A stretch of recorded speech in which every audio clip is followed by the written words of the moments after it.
से मिला है फैटी एसिड एंड ग्लिसरॉल। ये मैं आपको पढ़ा चुका हूं, ये आपको पैनक्रियाटिक जूस में पढ़ा चुका हूं। एक बार वीडियो में बोलना, क्योंकि वीडियो वालों ने थोड़ा देर में हमको ज्वाइन किया, जल्दी से बोलो।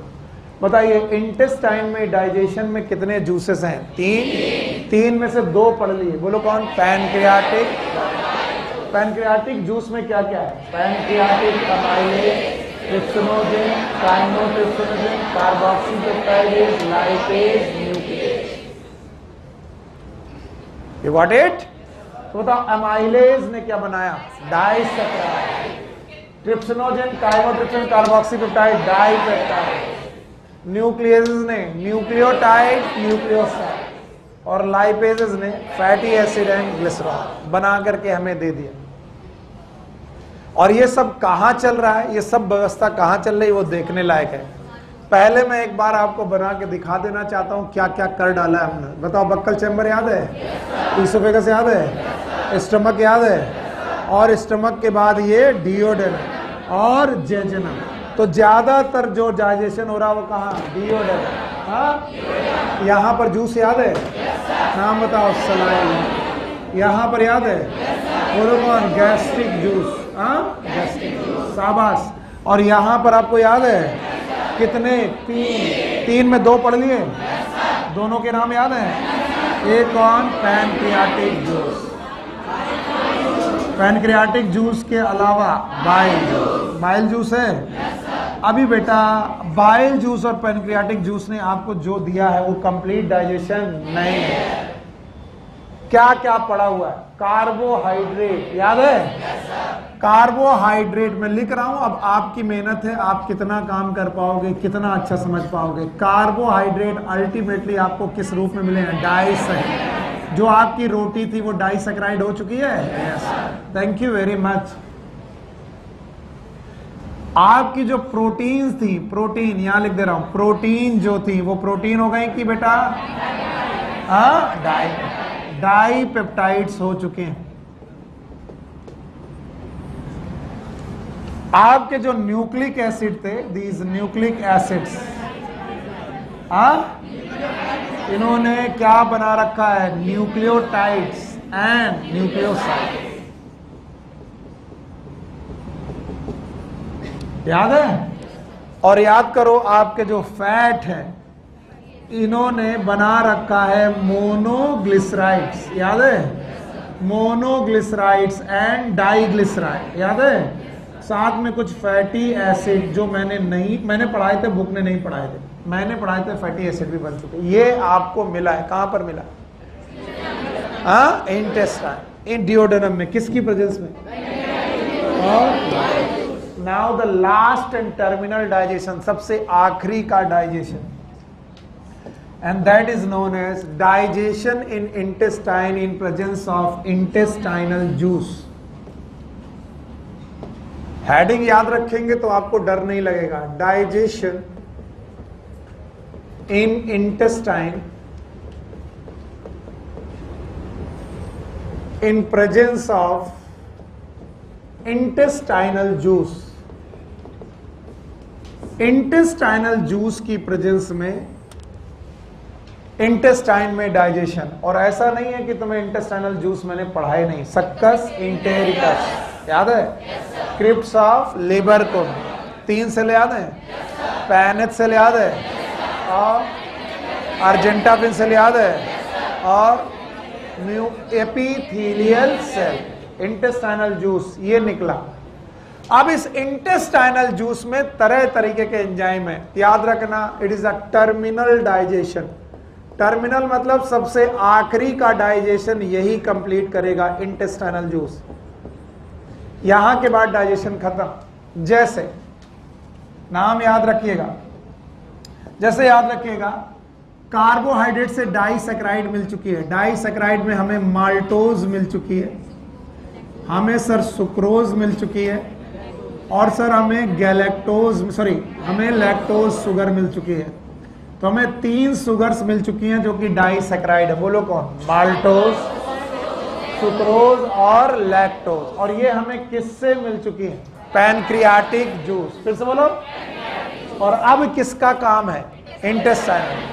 तो इंटेस्टाइनल जूस में इनको डाइजेस्ट करने के लिए तरह तरह के एंजाइम है, जैसे माल्टोज को डाइजेस्ट करने के लिए माल्टेज, सुक्रोज को डाइजेस्ट करने के लिए सुक्रेज,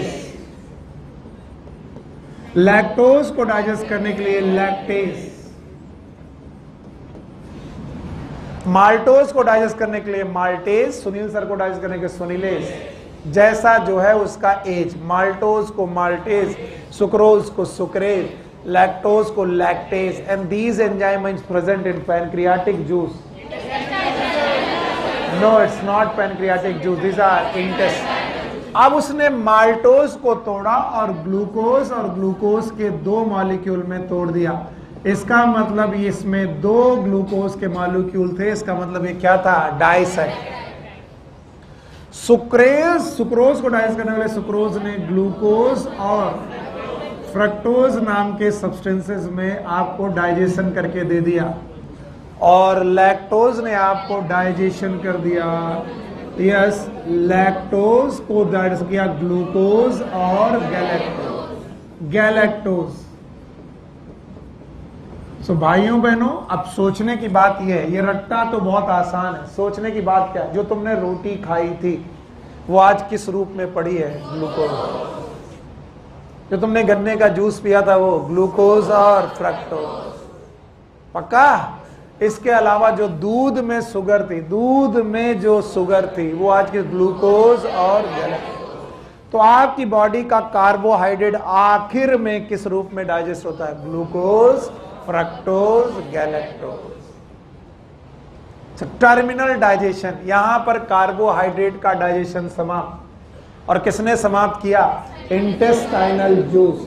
और इसीलिए पढ़ाते वक्त मैंने बोला था दे ऑल सिक्रीटेड साइमल्टेनियसली, साथ साथ सिक्रीट होने के बावजूद इन्हें हम रेटिंग देते हैं. पहले पैनक्रियाटिक, बाइल, इंटेस्टाइन. तो ये इसी सीक्वेंस में सिक्रीट होते हैं? No, they secreted simultaneously, but function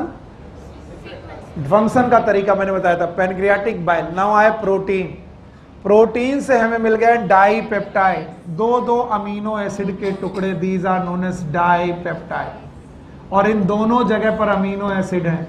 अगर मैं यहां पर एक एंजाइम लगाऊं, नाम है डाइपेप्टाइडेज. फिर से बोलो, डाइपेप्टाइडेज. तो डाइपेप्टाइडेज इन्हें अमीनो एसिड में तोड़ करके बाहर कर देगा. अमीनो एसिड में ही तोड़ करके बाहर कर देगा. इसका मतलब आपने जो दाल खाई थी उसकी किस्मत में एक दिन क्या बन जाना लिखा है? Amino acid. और ये इतना आसान नहीं जितना आप समझते हो. ये 20 प्रकार के हैं. कितने प्रकार के? 20.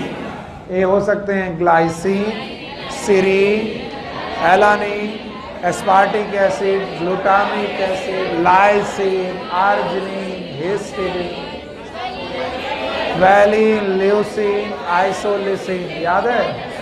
इसके अलावा आपको एरोमेटिक, मैंने 20 के 20 अमीनो एसिड आपको गिना रखे हैं. अगर आपको गिनती आती है और सही से पढ़ा है तो आपको डरने की जरूरत नहीं. तो आपने जो दाल पी या मुर्गा खाया या मटन खाया तो उनकी मसल में जो था वो आपके पेट में किस रूप में आया? Amino acid. तो प्रोटीन अल्टीमेटली अमीनो एसिड बना करके रुक गए. आप बच्चे बेटा न्यूक्लियोटाइड्स एंड न्यूक्लियोसाइड्स. न्यूक्लियोटाइड्स पे काम किया न्यूक्लियोटाइडेज ने. और मैंने पिछली बार न्यूक्लियोटाइड का स्ट्रक्चर बना के रखा था. न्यूक्लियोटाइडेज ने काम किया तो पहले बनाया बेटा पेंटोज शुगर. बोलो.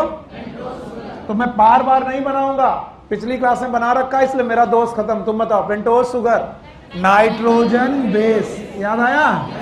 और फॉस्फेट, दैट इज H3PO4. कौन सा एसिड? Phosphoric acid. पिछली बार मैंने आपको न्यूक्लियोटाइड बना के दिखाया था. और अगर न्यूक्लियोसाइड डाइजेस्ट होगा तो एंजाइम का नाम न्यूक्लियोसाइडेज. फिर से बोलो. और अगर आपने न्यूक्लियोसाइडेज में काम किया तो बनेगा pentose sugar plus nitrogen base. क्या नहीं बनेगा? फास्फोरिक एसिड नहीं बनेगा क्योंकि वो न्यूक्लियोसाइड में एब्सेंट होता है. यस और नो?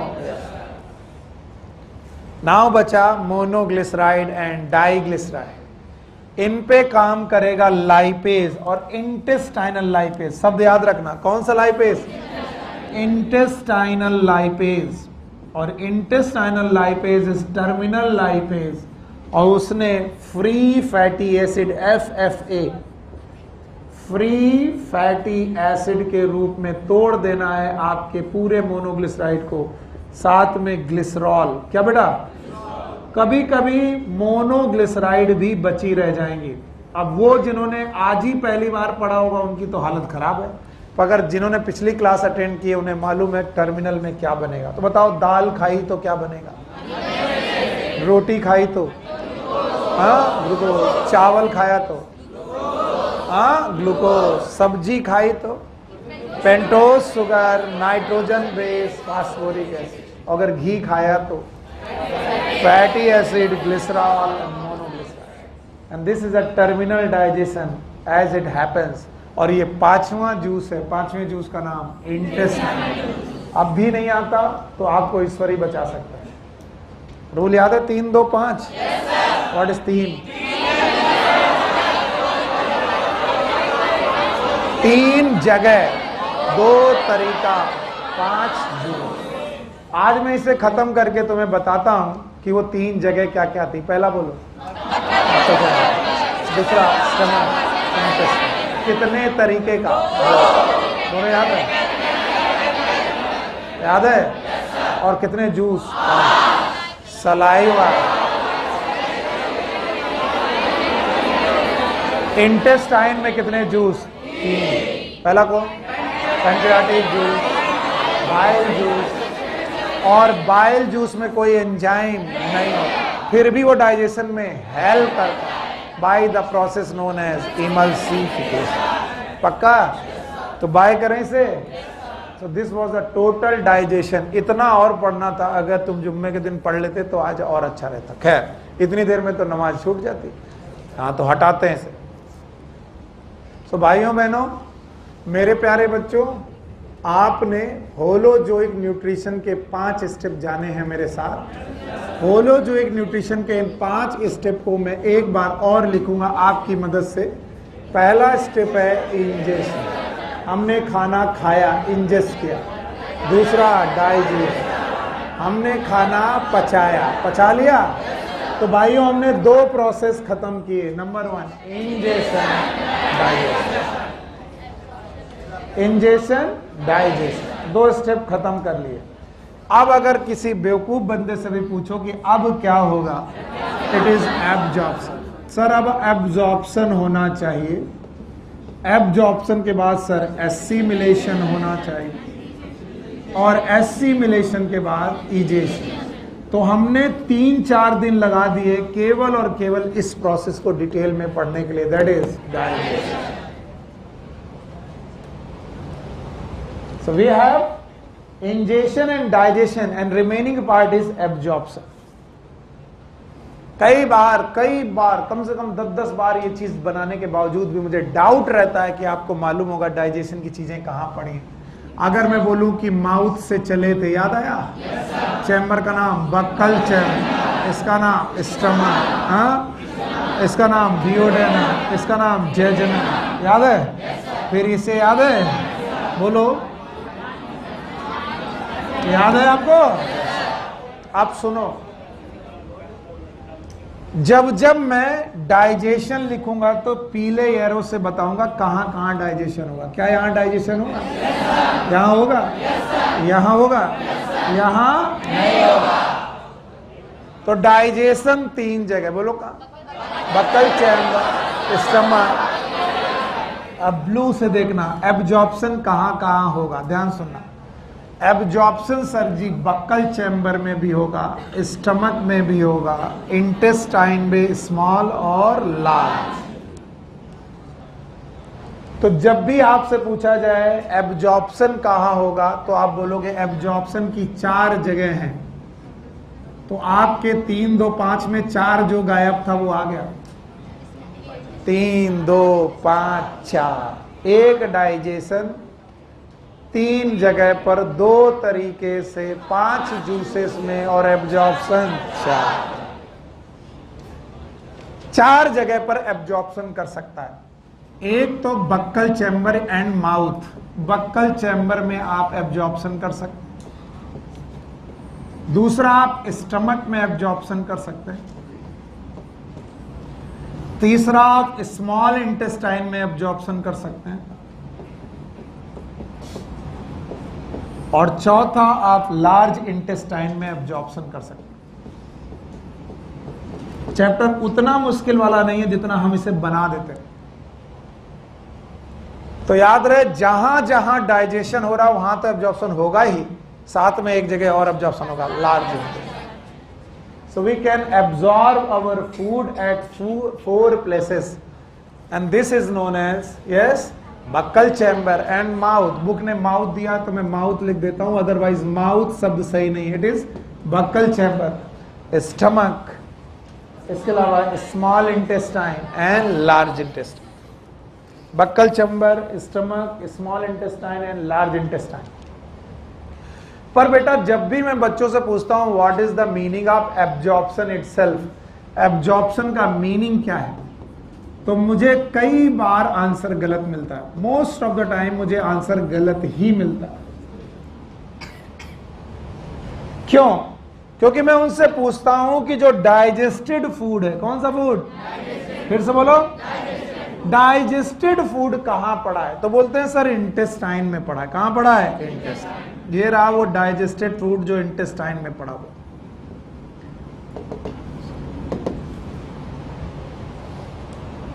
कहां? इंटेस्टाइन। और अभी अभी डाइजेस्ट करके मैंने इंटेस्टाइन में क्या क्या छोड़ा, किसी को याद है?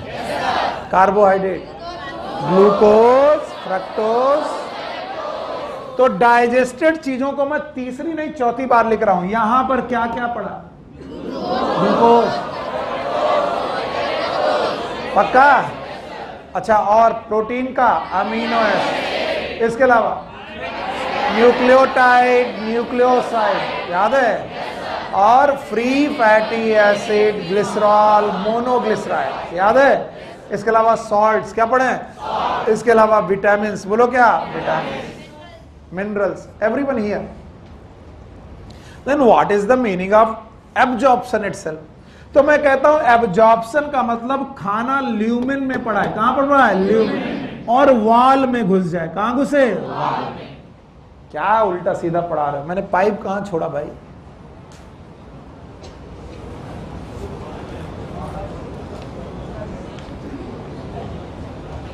वो बॉटल उठाओ बेटा।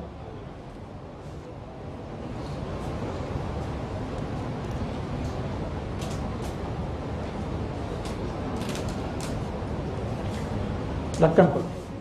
सी, it is like our alimentary canal, ingestion, इसके बाद इसी के अंदर डाइजेशन, डाइजेशन। और खाना जो डाइजेस्टेड है वो इसके ल्यूमेन में पड़ा है। कहां पड़ा है? ल्यूमेन से कहां आ जाए? वाल। ल्यूमेन से खाना वाल में आए, it is known as absorption. और वाल इसीलिए जाननी बहुत जरूरी है। वाल याद है? सबसे नीचे सेरोसा, अब सेरोसा, सबसे नीचे सेरोसा है। मैं सबसे बाहर की बात कर रहा हूं, सेरोसा, पता? बोलो ये मस्कुलरिस। इसी दिन के लिए मैंने पढ़ाया था। अगर आप इसे सही कर गए, और जो लोग भी मिमिक करते हैं एक्चुअली वो अपने लिए आफत कर रहे हैं। क्लास आपकी है, मेरे को मिमिक करके तुम्हें कुछ मिलने वाला नहीं। 2 मिनट की हंसी और मजाक मिल जाएगा। पढ़ाते वक्त ऐसा हो जाता है, बोलते वक्त, बाकी तुम्हारी मर्जी। तो सबसे बाहर आपके पास एक लेयर है जिसका नाम है सेरोसा। मैं लिख दे रहा हूं सेरोसा। इसके बाद है मस्कुलरिस, और मस्कुलरिस की 2 लेयर याद है? और इसके बाद आपके पास है सब म्यूकोसा। इट इज सब mucosa. Thank you very much. सब म्यूकोसा। पहली बार आपको लीनियर डायग्राम का मदद ले रहा हूं मैं, linear diagram, and then it is mucosa.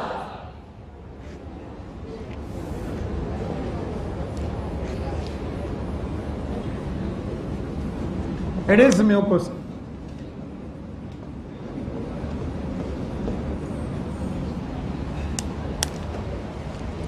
Mucosa. And think like this. सबसे बाहर. It is just like this. ये अगर मैं बाहर निकाल दूं, मैंने क्या निकाल दिया? सेरोसा. सबसे अंदर म्यूकोसा. अब क्या बची? मस्कुलरिस सब mucosa. And now say this. सब म्यूकोसा के पास ध्यान सुनना, ब्लड वेसल्स. क्या बेटा? सब म्यूकोसा के पास ब्लड वेसल और लिम्फ वेसल. याद है? ये कौन सी वेसल? Lymph vessel. कहाँ घुस गई? म्यूकोसा. क्या ये ब्लू कलर की लिम्फ वेसल है? सब म्यूकोसा की लैक्टियल. ये रही लैक्टियल, बाद में लिख देंगे लैक्टियल. याद है? और लैक्टियल्स के अलावा आपके चारों तरफ ब्लड वेसल्स. फिर से बोलो. तो जो ये व्हाइट व्हाइट बनाई है क्या है? Blood vessel. तो सर जी लैक्टियल के चारों तरफ ब्लड वेसल. तो भाइयों बहनों, तुम्हें कुछ भी लगे, म्यूकोसा की अंडरलाइन, म्यूकोसा के नीचे जो सब म्यूकोसा है उसने भेजा है म्यूकोसा की तरफ क्या क्या भेजा है? ब्लड वेसल और लैक्टियल. और सुनो, म्यूकोसा के बाद ये जो रीजन है इसका नाम है ल्यूमेन. बोलो क्या नाम है? ल्यूमेन. सर नहीं समझ में आया? और ल्यूमेन में खाना पचा करके हमने रखा है. क्या क्या पचा के रखा है बताएंगे आप लोग? बताएंगे? Now it is the final time I am going to write it. So आप सबका बहुत ज्यादा जरूरी है इसमें इन्वॉल्वमेंट. बताइए, बोलो क्या? ग्लूकोज, फ्रक्टोज और गैलेक्टोज. क्या यहां पड़ा हुआ है? कार्बोहाइड्रेट के रूप में आपके पास पड़ा हुआ है ग्लूकोज, फ्रक्टोज, गैलेक्टोज पड़ा हुआ है. अब मैं इसे हटा दे रहा हूं क्योंकि इसकी जरूरत नहीं है. आगे सुनो. क्या आपके पास अमीनो एसिड पड़े हैं? यस. इसके अलावा क्या आपके पास पेंटोज शुगर पड़ी है? नाइट्रोजन बेस पड़े हैं? Thank you very much. और क्या आपके पास यहाँ पर फैटी एसिड पड़े हैं? और क्या ग्लिसरॉल पड़ा है? और ये सब कहाँ पड़ा है? ल्यूमेन. ल्यूमेन. और इनके साथ प्लीज मत भूलिएगा और क्या पड़ा है? इनके साथ पड़े हैं सॉल्ट्स. सॉल्ट जैसे कि सोडियम, क्लोराइड, पोटेशियम एटसेट्रा, ये सब पड़े हुए हैं. और प्लीज मत भूलिएगा कि यहीं पर पड़ी हैं विटामिन्स. फिर से बोलो, vitamin. Now what is absorption? अभी बोला था. एब्जॉर्प्शन का मतलब ल्यूमेन से वॉल में घुसना. वॉल में? अरे आप पागल हो सर, वॉल एक थोड़ी ना है, 4 लेयर. बोलो कहाँ? सेरोसा, मस्कुलरिस, सब म्यूकोसा. कहाँ घुसना? म्यूकोसा में भी नहीं. ध्यान सुने, म्यूकोसा से होते हुए या तो लिम्फ में या तो ब्लड. डेफिनेशन ऑफ एब्जॉर्प्शन में बोलने जा रहा हूं. जिसको भी जहां तकलीफ हो डेफिनेशन मेरे एब्जॉर्प्शन की मेरे को बताएगा. और अगर नहीं बता पाए तो चैप्टर नहीं समझ में आएगा. What is absorption of food? It is a movement of digested food. बोलो. टू द ब्लड और लिम्फ. ब्लड और via mucus membrane. Via mucus membrane. क्योंकि ब्लड तक जाने के लिए, लिम्फ तक जाने के लिए आपको ये क्रॉस करना पड़ेगा, पीला वाला बैरियर. और पीला वाला बैरियर इज म्यूकोसा.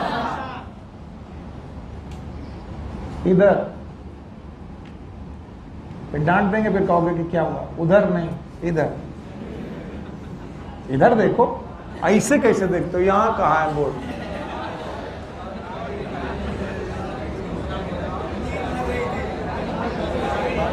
नींद लग रही तो इधर किसको देख के सोते हो?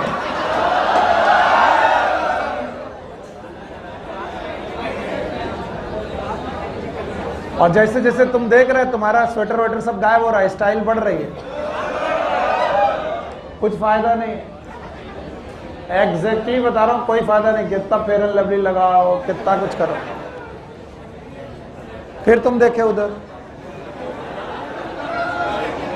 उधर बैठो, चलो उधर बैठो, हटो हटो, उठो, अंदर अंदर, हाँ इधर आओ, इधर आओ, आ गया।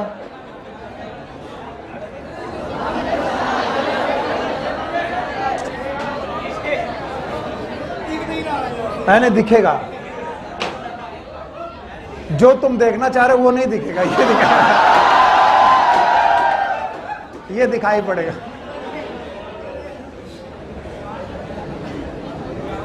सूरजमुखी की तरह जैसे जैसे सूरज। बेटा मेरे बच्चों, मेरे प्यारे बच्चों, कोई फायदा नहीं है। ऐसाम न विद्या न तपो न दानम न ज्ञानम न शीलम न गुणो न धर्मा तई मृत्यु लोके भूई भार भूता मनुष्य रूपे मृगाश्चरण। न विद्या है न ज्ञान है, न तप है न ध्यान है। ऐसाम न विद्या न तपो न दानम न ज्ञानम, न ज्ञान है, न शीलम, न गुणो न गुण है, न धर्म। तई मृत्यु लोक, इस मृत्यु लोक में ये भूई भार भूता, जमीन के लिए भार हैं, और ये मनुष्य के रूप में जानवरों की तरह हैं।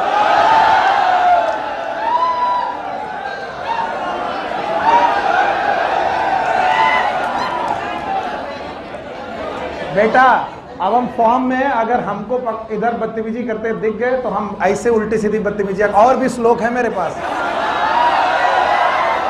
सब लोग शायरी सुनाएंगे, हम श्लोक सुनाएंगे। तो भाइयों बहनों, व्हाट इज एब्जॉर्प्शन?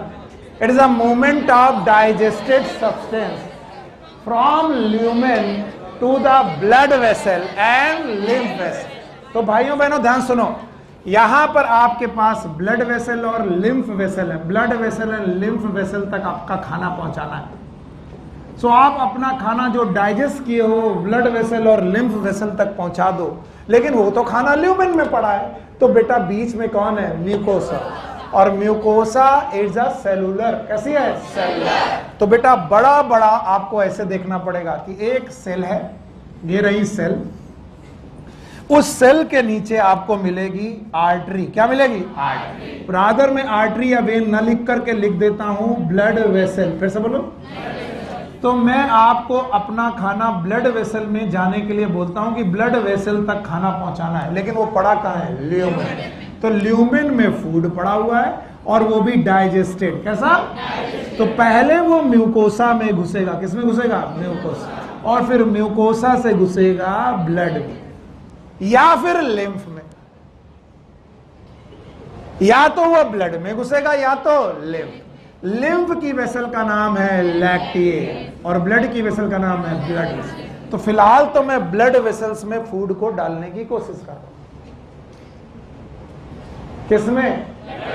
अभी मैंने लिम्फ वेसल में फूड को नहीं डाला। कहां डाला? Blood vessel. तो खाना म्यूकोसा से होते हुए ब्लड वेसल में गया। अगर ना दिखे तो यहां से देखो, ये रहा खाना म्यूकोसा से होते हुए यहां रहेगी ब्लड वेसल। ब्लड वेसल तक जाना, लैक्टियल्स में नहीं। कहां पर? Blood vessel. Now what is absorption? It is a movement of digested substance from the lumen up to the blood vessel और लिम्फ। ब्लड वेसल और लिम्फ।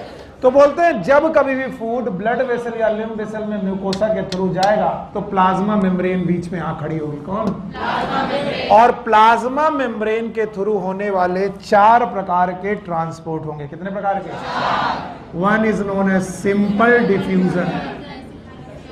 सिंपल डिफ्यूजन, एक तो आप सिंपल डिफ्यूजन से खाने को अंदर भेज सकते हो। दूसरा आप भेज सकते हो फैसिलिटेटेड डिफ्यूजन। फैसिलिटेटेड डिफ्यूजन से खाने को अंदर भेज सकते हो। तीसरा आप भेज सकते हो एक्टिव ट्रांसपोर्ट। आप खाने को एक्टिव ट्रांसपोर्ट से अंदर भेज सकते हो। और चौथा आप भेज सकते हो ऑस्मोसिस।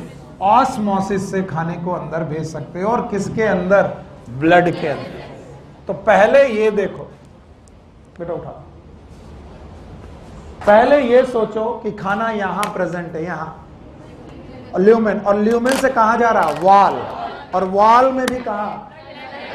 Blood vessel. और वो कहां मिलेगी? सब म्यूकोसा। पर सब म्यूकोसा की ब्लड वेसल सब म्यूकोसा में नहीं जाएंगी, म्यूकोसा, बिकॉज सब म्यूकोसा ब्लड वेसल्स कहां घुस जाती हैं? म्यूकोसा में, विलाई के नीचे। याद आया?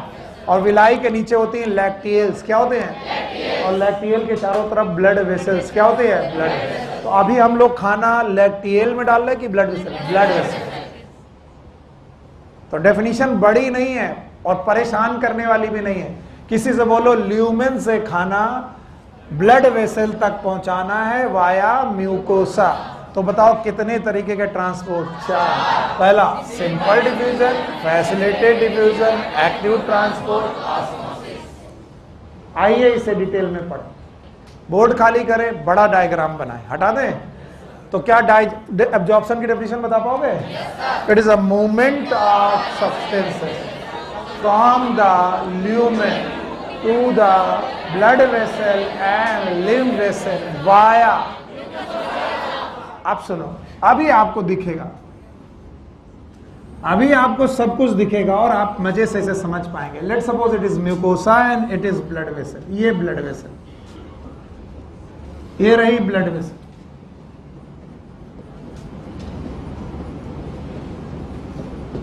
और ये रही म्यूकोसा, और ये रहा ल्यूमेन। सो ल्यूमेन से म्यूकोसा की तरफ और म्यूकोसा से ब्लड वेसल की तरफ अगर सिंपल डिफ्यूजन से चला जाए तो इसकी डेफिनेशन क्या होगी? सिंपल डिफ्यूजन कहता है चीजें अपनी हायर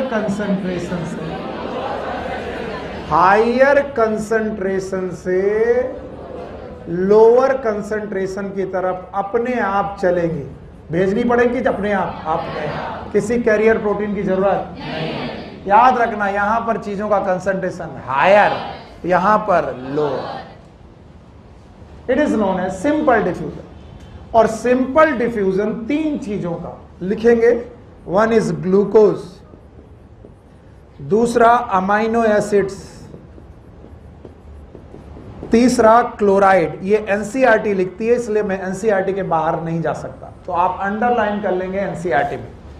एनसीईआरटी कहती है कि जब कभी भी ट्रांसपोर्ट ल्यूमेन से ब्लड वेसल की तरफ हो और बिना कैरियर प्रोटीन के हो और हायर कंसंट्रेशन से लोअर कंसंट्रेशन की तरफ हो, तो इसे सिंपल डिफ्यूजन बोला जाएगा।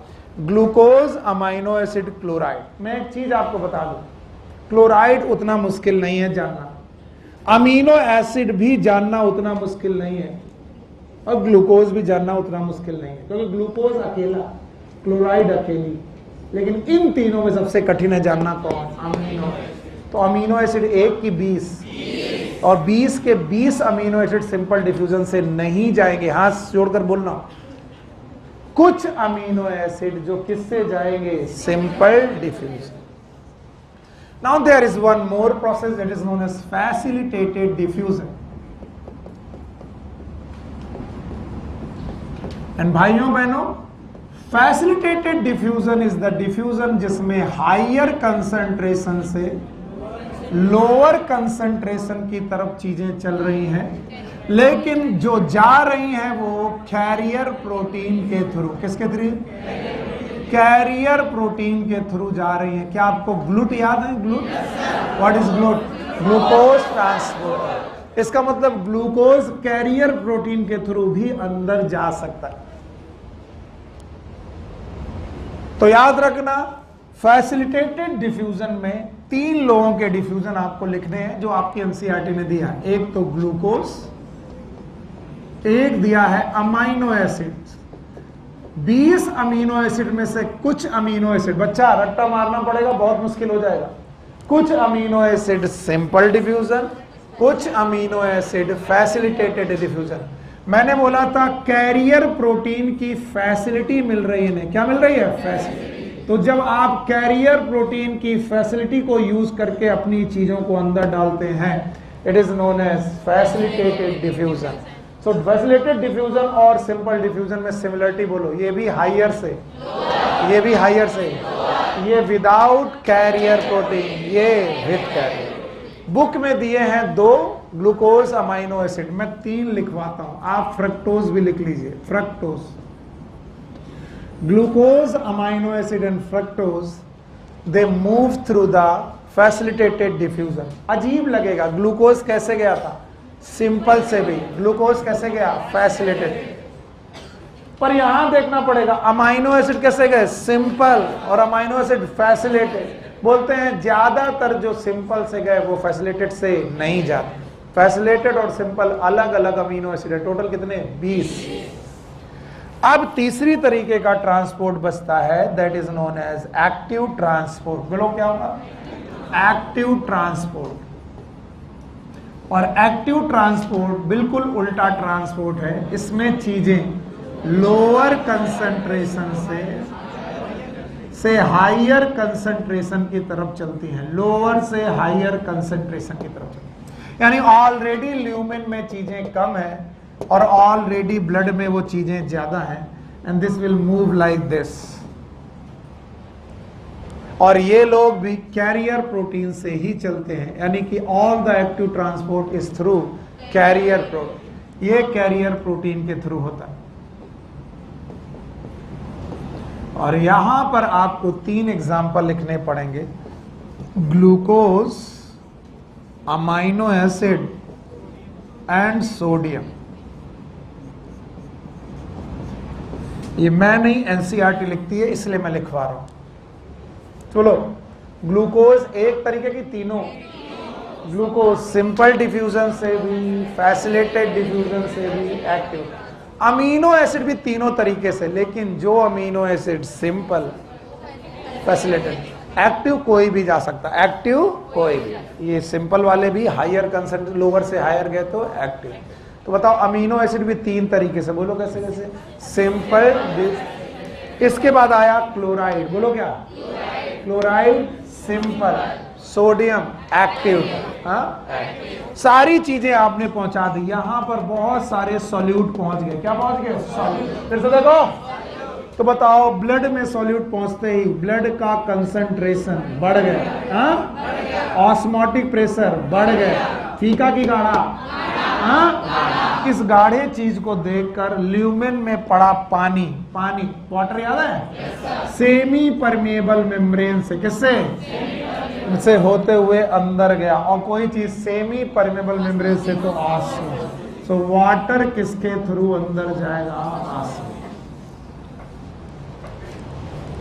सो वाटर का मूवमेंट है ऑस्मोसिस के थ्रू।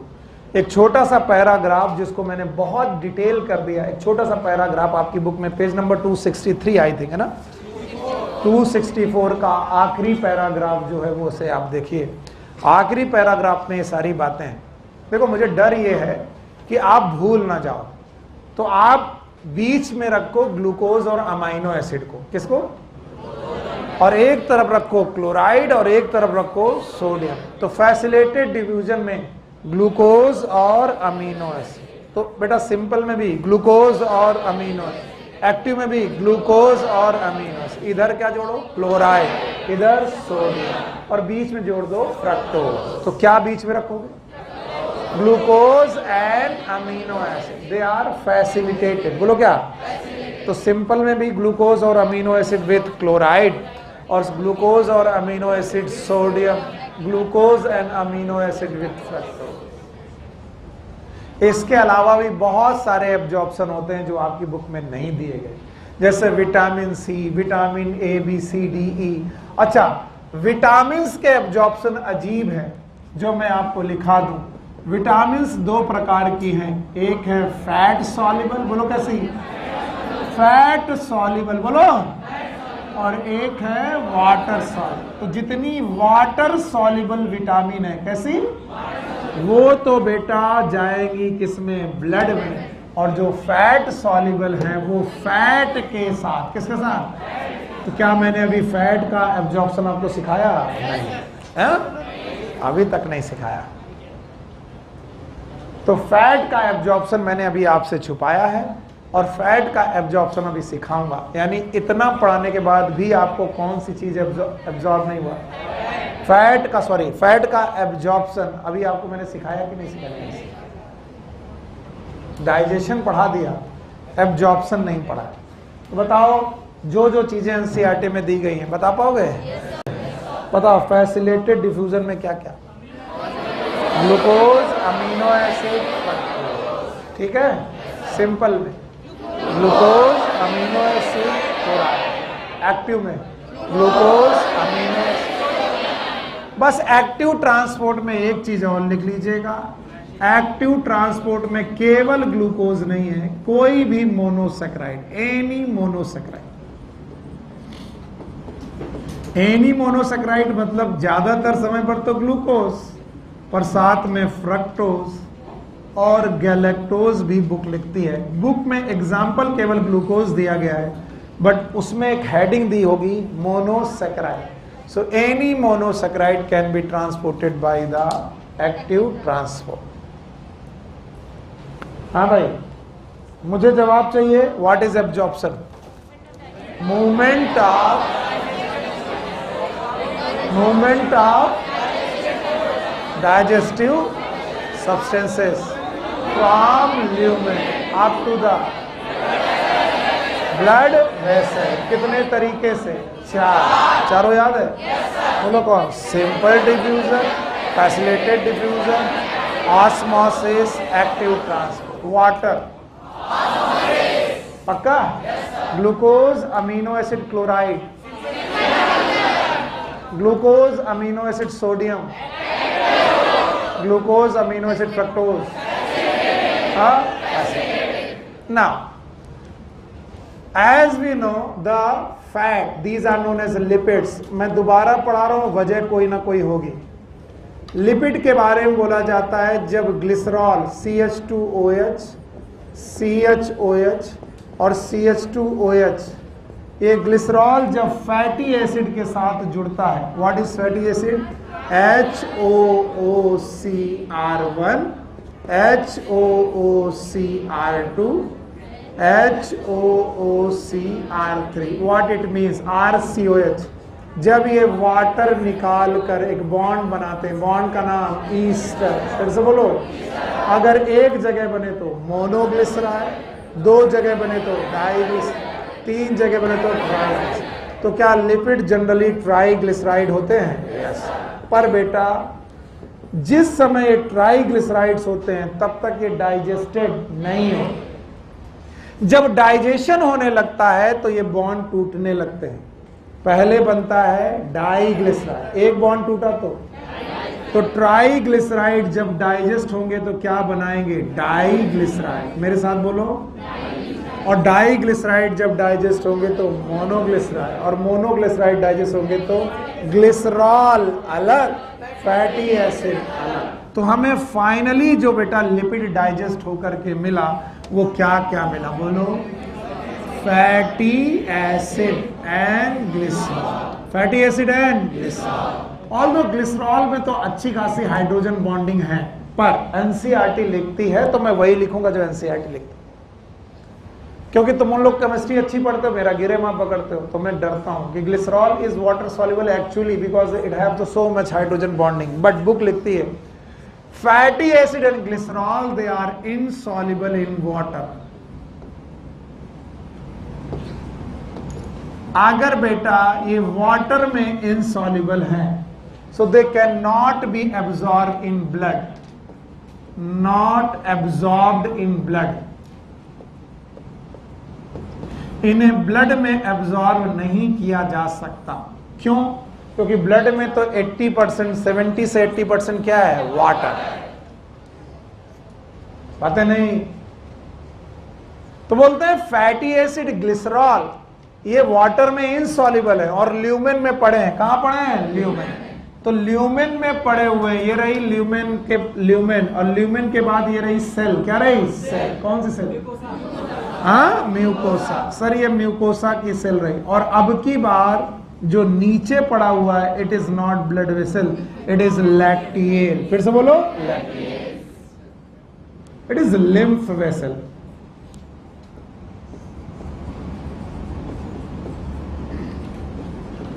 ये लिम्फ वेसल है। तो बोलते हैं बजाय इनको हम लोग ब्लड में अब्सॉर्ब करें, they are absorbed in lymph.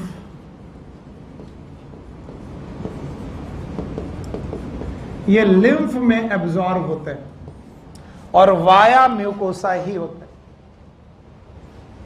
तो ये बड़ी अच्छी बात है कि वाया म्यूकोसा क्यों होते हैं, आपको समझना पड़ेगा। अच्छा, एक और बात, जिस समय ट्राइग्लिसराइड से डाइग्लिसराइड और डाइग्लिसराइड से मोनोग्लिसराइड और मोनोग्लिसराइड से फैटी एसिड बने थे, बताइए हमें क्या करना पड़ा था? इमल्सिफिकेशन। भूल गए आप?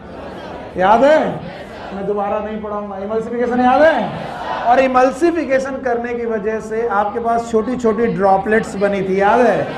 And these are known as micelles. फिर से बोलो, मिसेल्स। इनका नाम क्या है? मिसेल्स। और इन्हीं मिसेल्स में डाइजेशन हुआ था। किसी को याद ही नहीं है? याद है? Why we need the micelles? Yes, आज आपकी पहली क्लास है क्या? यस यू पहली क्लास है क्या? सच बोलना, डरना नहीं। पहली है? पहले तो देखो घबरा जाती बच्ची की, पता नहीं अब क्या डांटेगा। तो पहले घबराते नहीं बेटा। जस्ट बिकॉज आपके चेहरे से पता चल रहा है आपको कुछ समझ में नहीं आ रहा है, इस वजह से मैंने उठाया। आपको बिल्कुल कुछ समझ में नहीं आ रहा, तो अगर आपकी पहली क्लास है तो आप घबराना नहीं, समझने की कोशिश करना। बैठ जाओ। अब देखो ध्यान से, कल मैंने पढ़ाया था और बहुत सारे लोगों के मैसेज आए कि सर एक बार और पढ़ा लेना, तो मैं उस चीज को एक बार और पढ़ाने की कोशिश कर रहा हूं जो मैंने कल पढ़ाया था और जल्दबाजी हो गई थी। जो ये ट्राइग्लिसराइड है, यानी 3 जगह ईस्टर बॉन्ड है, ट्राइग्लिसराइड है, जिसका नाम फैट है। क्या नाम है? फैट। बताओ, वाटर सॉल्युबल की इनसॉल्युबल? इनसॉल्युबल है। और ये इनसॉल्युबल चीज को डाइजेस्ट करना है लाइपेज से। किससे? लाइपेज। श्याम जी उठिए जरा।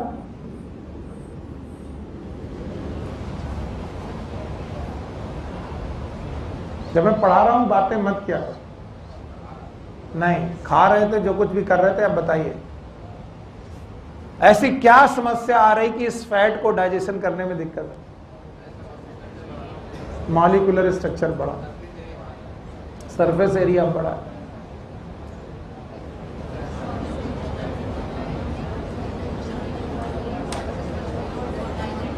अच्छा, आपका नाम क्या है? कैसे? हाँ, प्रीति। ध्यान सुनना, क्योंकि मैं आपके लिए ये चीज दोबारा पढ़ा रहा हूं। बैठ जाइए।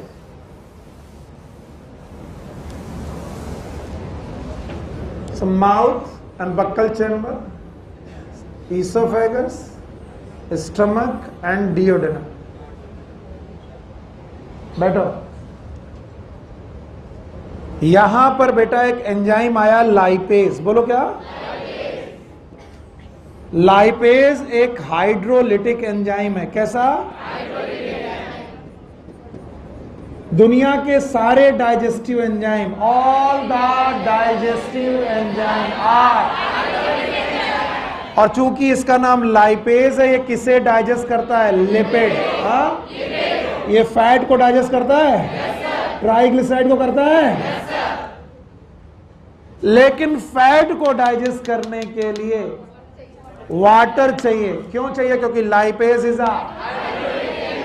तो जब आपने घी खाया या पिया, वो घी आपके मुंह से होते होते इंटेस्टाइन तक पहुंचा,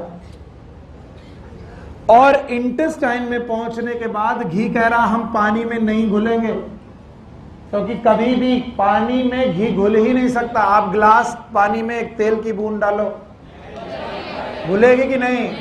तो जो आपने फैट खाया था वो इंटेस्टाइन तक पहुंचा, पर वो वाटर में घुला पर कुछ सरफेस रहा, कांटेक्ट एरिया। बोलो क्या?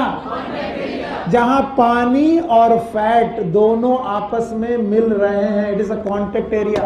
बताओ, फैट अपना कांटेक्ट एरिया मिनिमम रखना चाहेगा कि मैक्सिमम? मिनिमम। क्योंकि वो पानी में घुलना नहीं चाहेगा। तो जितनी जगह पर भी वाटर और फैट आपस में मिल जाएंगे उस जगह लाइपेज चांस मारेगा, क्योंकि लाइपेज इज हाइड्रोलिटिक एंजाइम। पानी की एब्सेंस की प्रेजेंस, बताओ यहां पानी है कि नहीं है?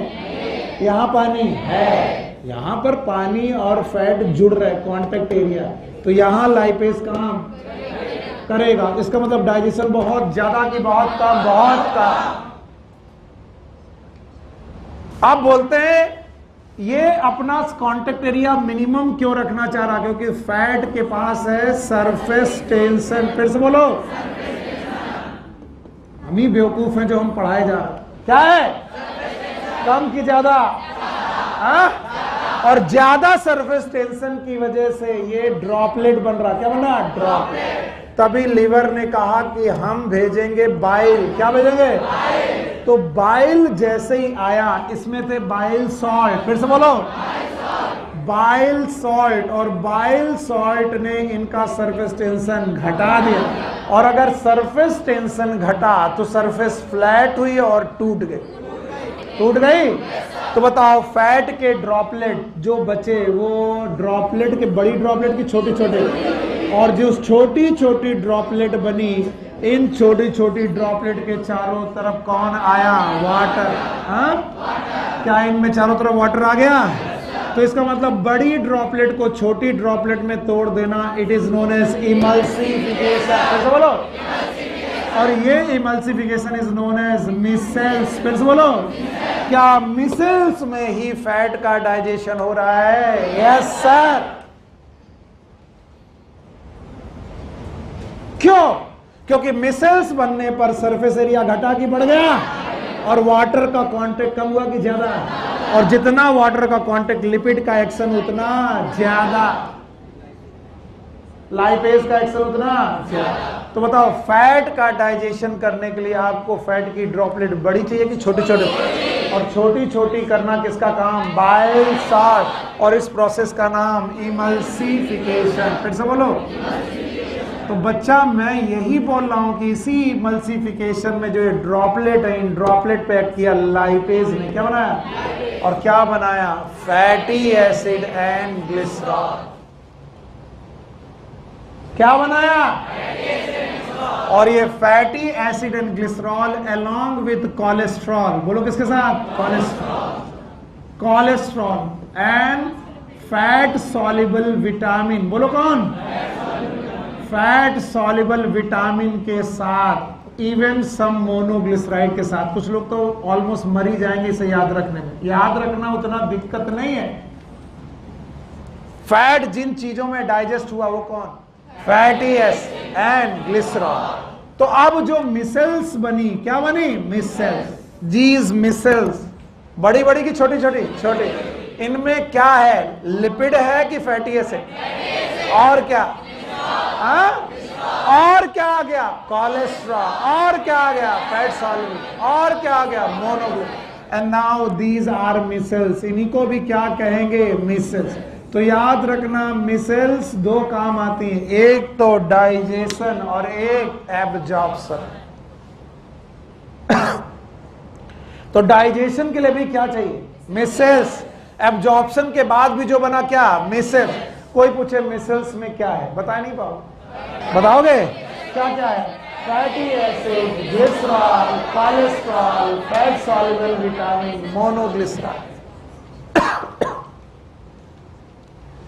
इन मिसल से सब लोग सुनना वरना यहीं पर मरोगे। इन मिसल से फ्री फैटी एसिड, क्या बेटा? फ्री फैटी एसिड और ग्लिसरॉल अंदर भेजे जाएंगे। ग्लिसरॉल और फ्री फैटी एसिड अंदर भेजे गए।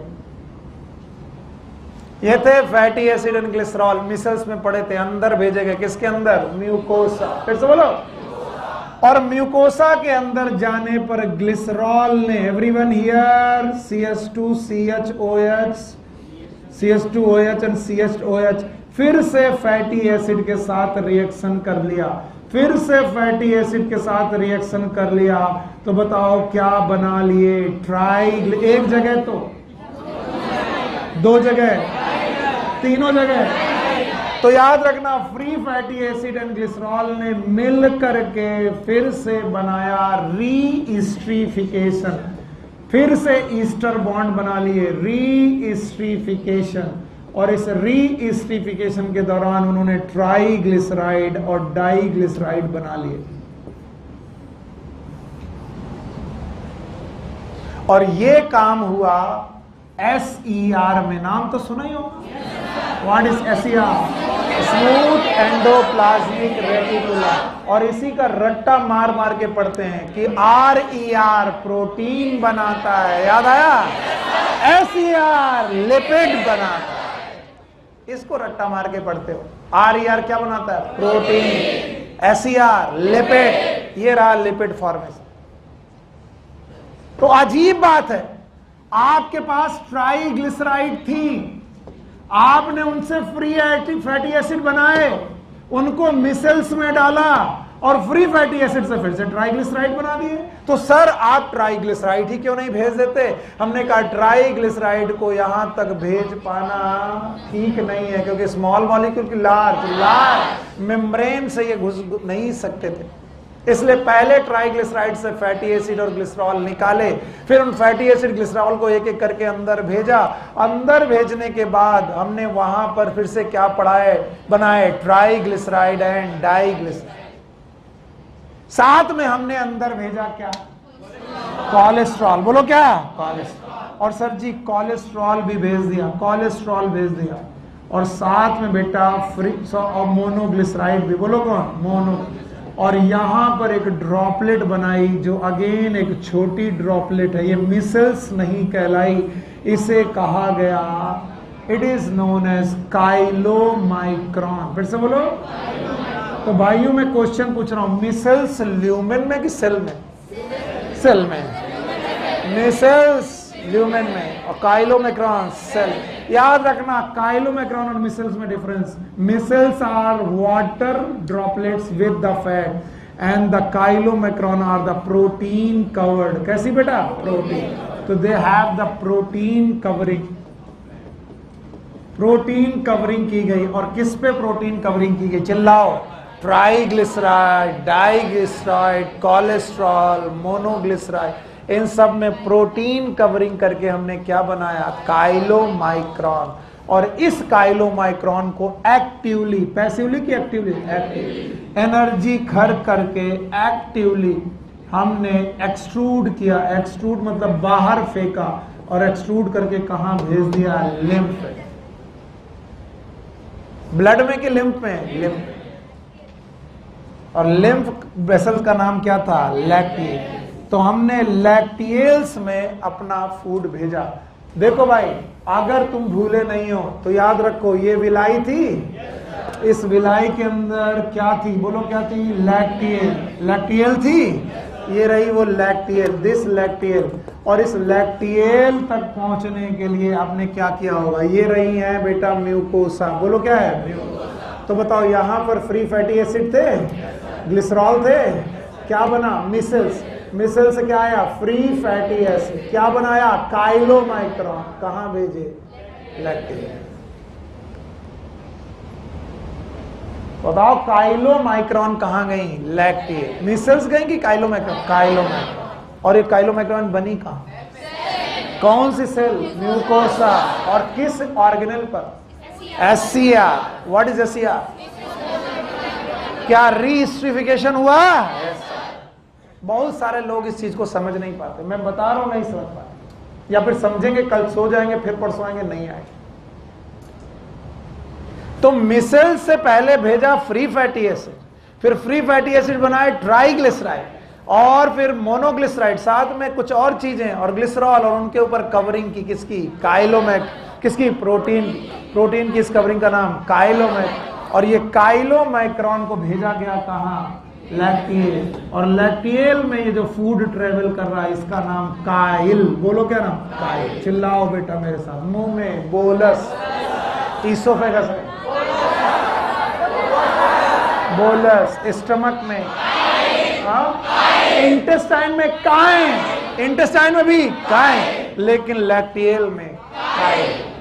तो इंटेस्टाइन के ल्यूमेन में काइम, इंटेस्टाइन की लिम्फ वेसल में काइल। तो गुरुदेव हमारे पढ़ाते हैं कि मुंह में बोलस, स्टमक में काइम और इंटेस्टाइन में काइल।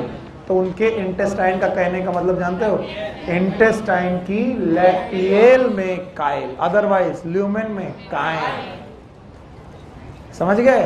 तो बताओ, मुंह में बोलस, ईसोफेगस में बोलस, स्टमक में काइम, इंटेस्टाइन में काइम एंड काइल। जब तक लूमेन में है काइम, लैक्टियल में काइल। और काइल शब्द कहां से लिया गया? काइलोमाइक्रॉन। फिर से बोलो, चलो पढ़ना बहुत जरूरी है।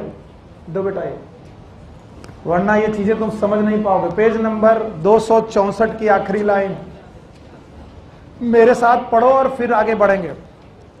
264 की आखिरी line, fatty acid and glycerol being insoluble. पहले पढ़ लो फिर लिखना। Fatty acid and glycerol being insoluble can not be absorbed into blood. Blood में एब्जॉर्ब नहीं हो सकते। मैंने भी लिखा था fatty acid glycerol they are insoluble. इधर देख लो, इनको ब्लड में एब्जॉर्ब कहां करेंगे? लिम्फ में। आगे लिखा है, they are first incorporated into small droplet called as micelles. देखो, फ्री फैटी एसिड और ग्लिसरॉल से मैंने क्या बनाई? मिसेल्स। ये लाइनें पढ़ लो, नहीं यही सबसे ज्यादा पेन करेगी। मिसेल्स में, micelles which move into intestinal mucosa. बताओ, मिसेल्स से चीजें कहां मूव की गई? इंटेस्टाइन। एक चीज है जो अक्सर लोग चिल्लाते हैं, मिसेल मूव नहीं करती। मिसेल के अंदर फैटी एसिड और ग्लिसरॉल होते हैं, वो मूव करते हैं कहां? Intestinal mucosa. आगे, they are reform into very small protein coated fat globules that is called as chylomac. बस मैंने इसे डिटेल कर दिया। उन्होंने बोला रीफॉर्म, मैंने बोला रीस्ट्रीफिकेशन। फिर से बोलो। तो बताओ क्या बना? फैटी एसिड और ग्लिसरॉल से क्या बना? Triglyceride, diglyceride, cholesterol. और उनपे किसकी कोट की? प्रोटीन। और उनका नाम क्या रखा? काइलोमैक। फिर लिखा हुआ है, फिर से पढ़ रहा हूं, they are reform into very small protein coated fat globules called as chylomicron. बताओ, काइलोमैक्रॉन ल्यूमेन में कि सेल में? सेल में। Which are transported into the lymph vessel. किसमें? Lymph, in the villi. These lymph vessel ultimately release the absorb substance of blood stream. ये सबसे ज्यादा confusing line है कि आप कहते हो कि सर पहले कहते हो कि ब्लड में नहीं जाएगा, लैक्टियल में जाएगा, और फिर कहते हो लैक्टियल भी ब्लड में डालेगी। बिल्कुल सही कहते हैं। देखो ध्यान से, ये लैक्टियल अपना सारा सब्सटेंस, लैक्टियल अपना सारा सब्सटेंस इंफीरियर वेना केवा को देगी। नाम सुना है? ए वाली वेना केवा का नाम सुपीरियर और इसका नाम इंफीरियर।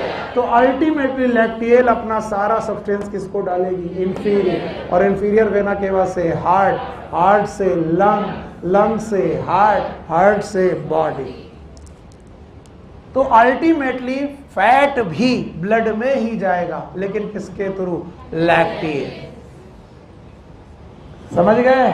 और किस वेना के बाद? इंफीरियर। यानी लिम्फ वेसल सारी अपना सिक्रीशन कहां डालती है? Inferior vena cava. तो अल्टीमेटली ये खाना एक ना एक दिन ब्लड में ही जाना है, लेकिन म्यूकोसा में ब्लड में नहीं जाएगा। म्यूकोसा से कहां जाएगा? लिम्फ। तो कैसे जाएगा? पता नहीं किसके द्वारा? काइलोमैक्रॉन। और मैं कई सालों से पढ़ा रहा हूं, ना आप मिसल्स समझते हो ना काइलोमैक्रॉन समझते हो। जब मैं काइलोमैक्रॉन पूछूंगा मिसल्स बताओगे, जब मिसल्स पूछूंगा काइलोमैक्रॉन। तो बाइल की वजह से काइलोमैक्रॉन, हाँ, इमल्सन इज मिसल्स। क्या इनमें फ्री फैटी एसिड है? ग्लिसरॉल है, कोलेस्ट्रॉल है, फैट सॉल्युबल विटामिन है, मोनोग्लिसराइड है। बस मैंने एनसीईआरटी ने 2 चीजें दी है, मैंने 3 और लिख दी। बताओ मिसल्स में क्या क्या हो? Fatty acid, glycerol, cholesterol, fat soluble vitamin, monoglyceride. और यहां से क्या उठाए गए? Fatty acid and glycerol. कहां भेजे गए? म्यूकोसा। म्यूकोसा में कहां गए? एससीआर। What is SCR? और एससीआर से पहुंचकर इन्होंने रीस्टिफिकेशन किया, ट्राइग्लिसराइड बनाया, डाइग्लिसराइड बनाया, और इनमें प्रोटीन कोटिंग की क्या नाम है, काइलोमैक्रो। कहाँ भेजे गए, लैक्टेल, फर्दर कहाँ, ब्लड। और इस तरीके से फैट का और फैट सॉल्युबल विटामिन का एब्जॉर्प्शन होता है। और उन 4 लाइनों को पढ़ाने के लिए इतना डिटेल। समझ में आया राजन बाबू? हैं? बुरा मान गए? हाँ, मत मानना, ऐसे मजाक करते रहते। इधर ध्यान दो, काम कर जाएगा, सिलेक्शन हो जाएगा। चलो भाई, तो बताइए व्हाट इज एब्जॉर्प्शन? किसी को याद है? What is absorption? It is a movement of substance digestion from lumen to the blood vessel और लिम्फ वेसल। तो अगर वाटर सॉल्युबल है तो ब्लड वेसल, और फैट सॉल्युबल है तो लिम्फ वेसल। पक्का? एक और चीज, हाँ बेटा, एक और चीज, अगर किसी फैटी एसिड का, बोलो क्या, फैटी एसिड में कार्बन का नंबर लेस देन 12 है, लेस देन 12, तो वो याद रखना स्मॉल चेन फैटी एसिड कहलाएगा, SCFA। What is SCFA? और ये वाटर सॉल्युबल होगा। कैसा होगा? वाटर। फॉर एग्जांपल CH3COH, क्या ख्याल है आपका? क्या ये एसिटिक एसिड है? क्या ये फैटी एसिड है? No sir. और क्या ये वाटर सॉल्युबल है? Yes sir. तो इसको लिम्फ में जाने की जरूरत। तो बताओ, अगर 12 कार्बन से कम कार्बन की चेन है तो वो सीधे ब्लड में जाएगा, उसे मिसल्स और काइलोमाइक्रॉन बनाने की जरूरत। तो याद रखना, फैटी एसिड 2 प्रकार के हैं, LCFA long chain fatty acid, SCFA। बताओ SCFA कहाँ जाएंगे? ब्लड। कहाँ पर? और LCFA कहाँ जाएंगे? मिसल्स। तो ये जो फैटी एसिड है, दे आर स्मॉल चेन की लॉन्ग चेन? Long chain. मैंने क्यों पढ़ाया? क्योंकि तुम आकाश का टेस्ट दोगे, एलन का टेस्ट दोगे, तुम्हारा मन घबरा जाएगा, सर ने तो पढ़ाए नहीं। जितना छोटी चेन का फैटी एसिड वाटर सॉल्युबल उतना ज्यादा, और वाटर सॉल्युबल है तो काइलोमाइक्रॉन बनाने की जरूरत डायरेक्ट कहां पर? ब्लड में। समझ में? What is LCFA? Long chain fatty acid. What is SCFA? और एल्काइल चेन जितनी लंबी होती जाएगी सॉल्युबिलिटी उतनी कम। पढ़े हो कि नहीं? और बेटा एल्काइल चेन जितनी छोटी होगी सॉल्युबिलिटी उतनी ज्यादा। किसमें? वाटर। केमिस्ट्री पढ़ रहे हो कि नहीं? पढ़ रहे हो? तो केमिस्ट्री में पढ़ाया नहीं क्या? एल्काइल चेन जितनी बड़ी सॉल्युबिलिटी उतनी ज्यादा कम। तो अगर लॉन्ग चेन फैटी एसिड है तो बताओ वो ब्लड में सॉल्युबल होगा कि lacteals? Lacteals. So this was the absorption mechanism. पर अगर तुम भूले नहीं हो कि एब्जॉर्प्शन कितनी जगह हो जाएगा तो काम बन जाएगा। कितनी जगह? पहला बक्कल चैम्बर। आपकी बुक ने माउथ लिखा है, माउथ लिखा है, तो आप माउथ एंड बक्कल चैम्बर पूरी हेडिंग बना लें। Buccal chamber. दूसरा स्टमक, स्टमक। तीसरा स्मॉल इंटेस्टाइन, इंटेस्टाइन। और चौथा लार्ज इंटेस्टाइन।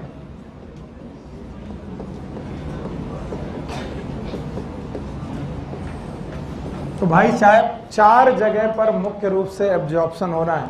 मैंने 3, 2, 5 के बाद 4 पढ़ा दिया। 3, 5 वो डाइजेशन था, और ये क्या है? एब्जॉर्प्शन। कितनी जगह? 4। मैकेनिज्म वही है, या तो ब्लड में जाएगा या तो लिम्फ।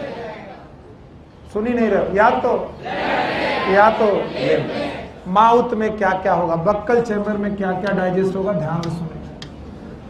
बक्कल चैम्बर में डाइजेस्ट होंगे सम सॉल्ट्स एंड ड्रग्स, मतलब मेडिसिन। याद रखना, बक्कल चैम्बर में डाइजेस्ट नहीं, एब्जॉर्प्शन के लिए वी हैव द म्यूकोसा। बोलो क्या? And sublingual surface. सबलिंगुअल, टंग के नीचे। जब आप डॉक्टर बनोगे तब आपको बताई जाएगी कुछ दवाइयाँ इंजेक्शन से नहीं दी जाती और ना इंटेस्टाइन के थ्रू दी जाती, टंग के नीचे रख पाई जाती है। इनमें से हार्ट अटैक की एक ड्रग है नाइट्रेट्स। नाइट्रेट्स नाम की ड्रग्स हैं जो हार्ट अटैक के समय दी जाती हैं, इंजेक्शन से खाने के लिए कि सबलिंगुअल, तो सबलिंगुअल इनका एब्जॉर्प्शन मैक्सिमम, क्योंकि ब्लड कैपिलरीज वहां पर खुली हुई हैं और उसी के थ्रू वो निकल जाती है। तो मुंह से एब्जॉर्प्शन दो चीजों का मुख्य रूप से, some salt, not all salt, some salt and drugs. Stomach चार चीजें, water, some salts, sugar and alcohol. याद रखना यहां पर सम ड्रग्स भी रख सकते हैं, कुछ दवाइयां भी। तो अल्कोहल पीने वालों आपको किस कैंसर होने के चांसेस सबसे ज्यादा है? स्टमक। इसीलिए जो दारू पीते हैं, शराब पीते हैं, उनको सबसे ज्यादा कैंसर कौन सा हो सकता है? स्टमक, क्योंकि अल्कोहल का एब्जॉर्प्शन स्टमक के थ्रू ही है। तो याद रखना क्या क्या, water, salt, sugar, alcohol, some drugs. And now my student, a small intestine is a sheet of absorption as well. ये सीट ऑफ डाइजेशन भी थी और ये सीट ऑफ एब्जॉर्प्शन भी है, और ये सब कुछ एब्जॉर्ब करती है, एवरीथिंग। मैं लिख रहा हूं तो मेरे साथ लिखोगे अच्छा रहेगा, और बोलोगे तो और अच्छा रहेगा। Yes, glucose, fructose, galactose, carbohydrate पूरा यहां से डाइजेस्ट होगा, सारे अमीनो एसिड्स यहीं से एब्जॉर्ब हो गए।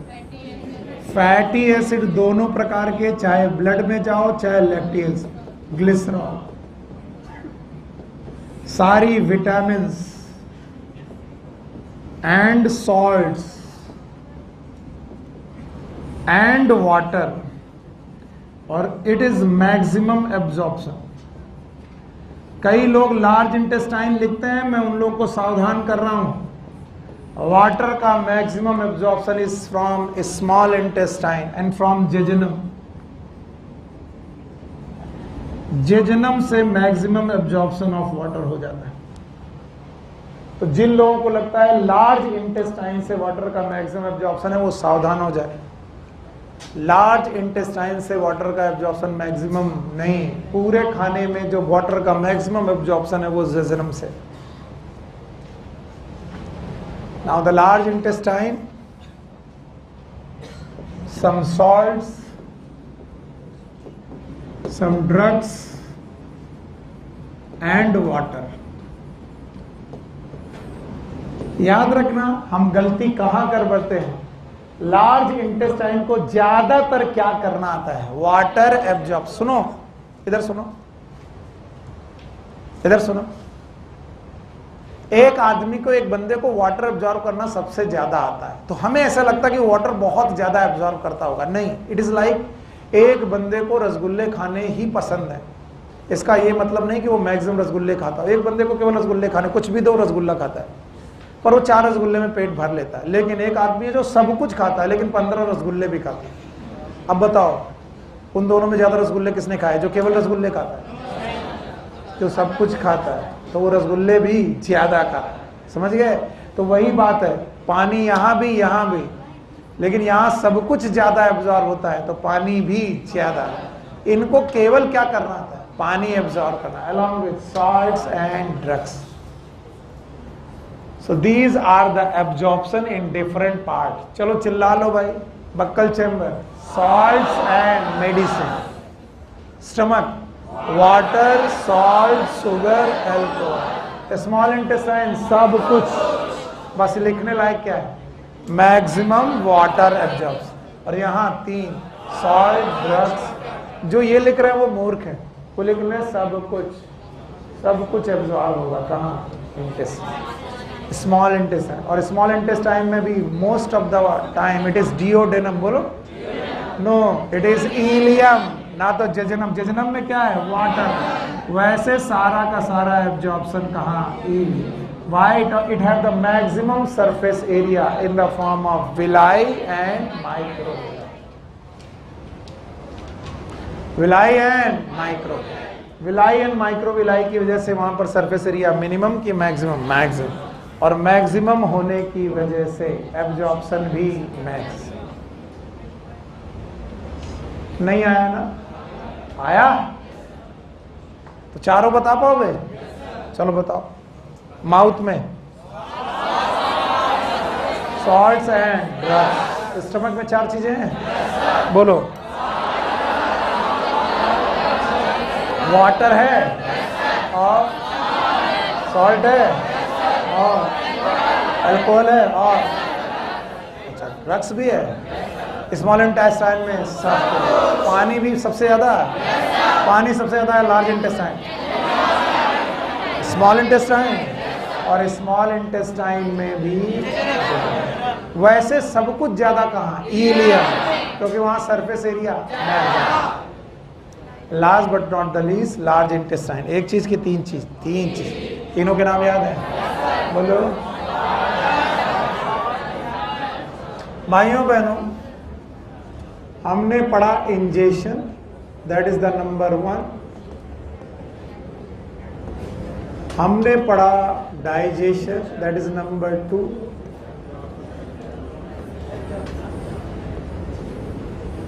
हमने पढ़ा एब्जॉर्प्शन।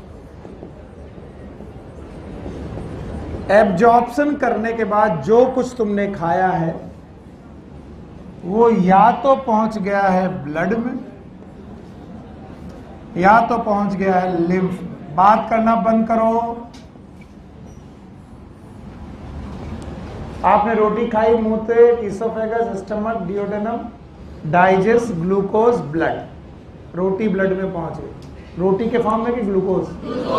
चावल किस फॉर्म में? ग्लूकोज। दाल किस फॉर्म में? Amino acid. प्रोटीन के फॉर्म में ब्लड में पहुंच चुकी। और अगर आप लिम्फ में भी पहुंचे हो तो अल्टीमेटली आपको जाना कहां है? ब्लड। ब्लड की चीज तो ब्लड में रहती है, लिम्फ की चीज भी ब्लड में। तो कभी सोचो कि सब चीजें ब्लड क्यों पहुंचाएगी?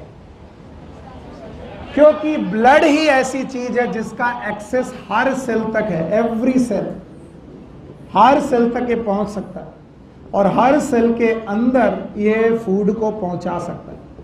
तो वो जो डाइजेस्टेड और एब्जॉर्ब्ड फूड है ब्लड के द्वारा टिश्यूज में पहुंचा और टिश्यूज से वो सेल के अंदर पहुंचा। किसके अंदर पहुंचा? सेल के। It is known as assimilation. फिर से बोलो।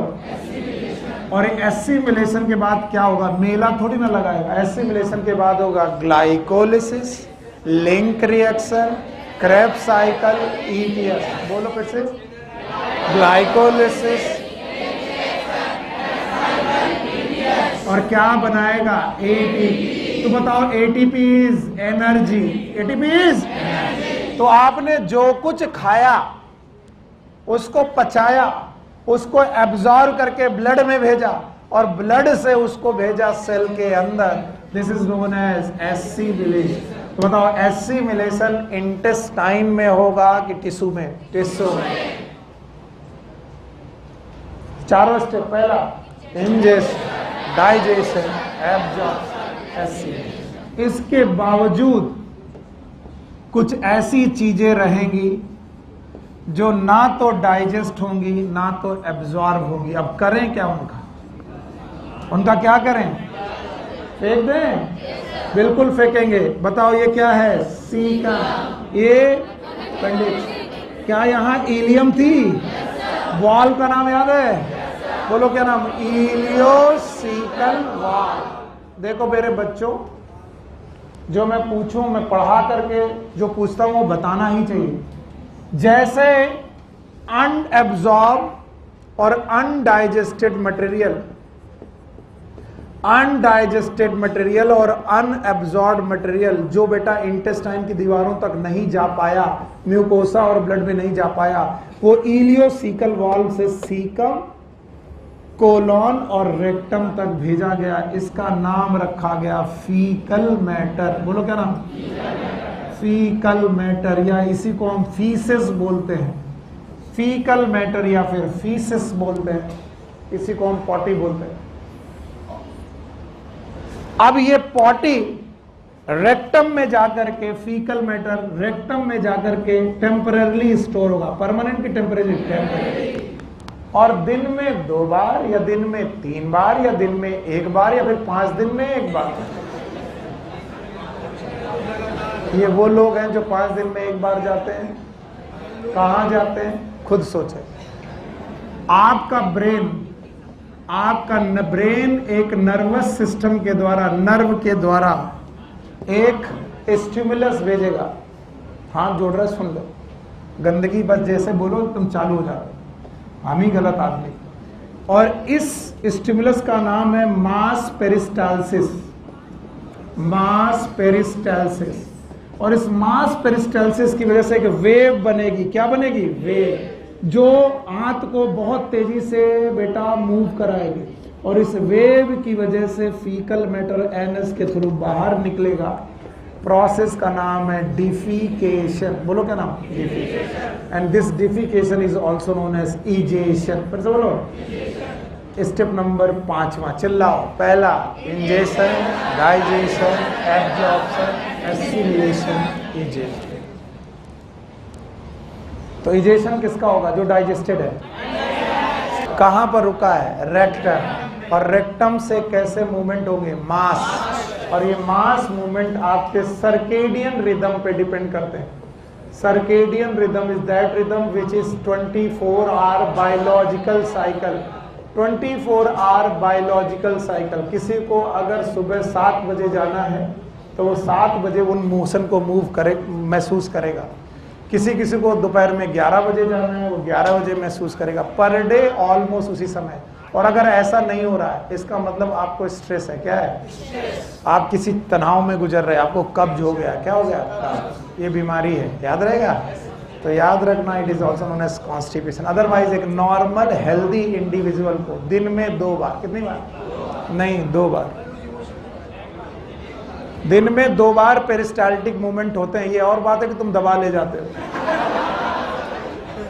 अब जो साइंस बोलेगी वही तो पढ़ाएंगे। इसलिए गांव में जाओ, लोग आपको दिखाएंगे। गांव के लोग सुबह और शाम दोनों टाइम डिफिकेशन करते हैं। अब तुम यहाँ शहरी आदमी हो, तुम शाम को भी भर लेते हो, ऐसे मत किया करो। तो 2 बार जाना इज हेल्दी, 2 से ज्यादा बार जाना इज डायरिया, 2 बार से कम बार जाना इट इज कॉन्स्टिपेशन। ज्यादा गए तो, कम गए तो कॉन्स्टिपेशन। बाय बाय करो इन्हें। 5 स्टेप हो गए। बोलो। पहला ingestion, digestion, absorption, assimilation. Now the disorders of. देखो, जिसको जाना होगा, जिसकी भी क्लासेस 2 बजे है, वो अपना निकलेगा चुपचाप बिना किसी को डिस्टर्ब किए। मैं बिना चैप्टर खत्म किए यहाँ छोड़ने वाला हूँ। अगर तुम्हें दुनिया भर के बंदे की क्लासेस इंपॉर्टेंट लगती है और मेरी यूजलेस लगती है तो बेटर आप छोड़ दो अभी। कभी कभी महीने में 1 बार ऐसा क्लास आता है। मैं नहीं चाहता कि चैप्टर कल तक चले। कल मैं नया चैप्टर शुरू करना चाहता हूँ। और शाम को एंडोक्राइन सिस्टम पढ़ाऊंगा मैं। 6 से 8 आपको एंडोक्राइन सिस्टम पढ़ाना है मुझे। तो आप आज शाम को 6 बजे से 8 बजे के बीच में इनवाइटेड है फॉर द एंडोक्राइन सिस्टम। आपकी मर्जी, आप ना पढ़ें, हमें अपना कोर्स कंप्लीट करना है। ओके। और अभी मैं ये चैप्टर खत्म कर रहा हूँ। So number 1 is disorder of digestive system.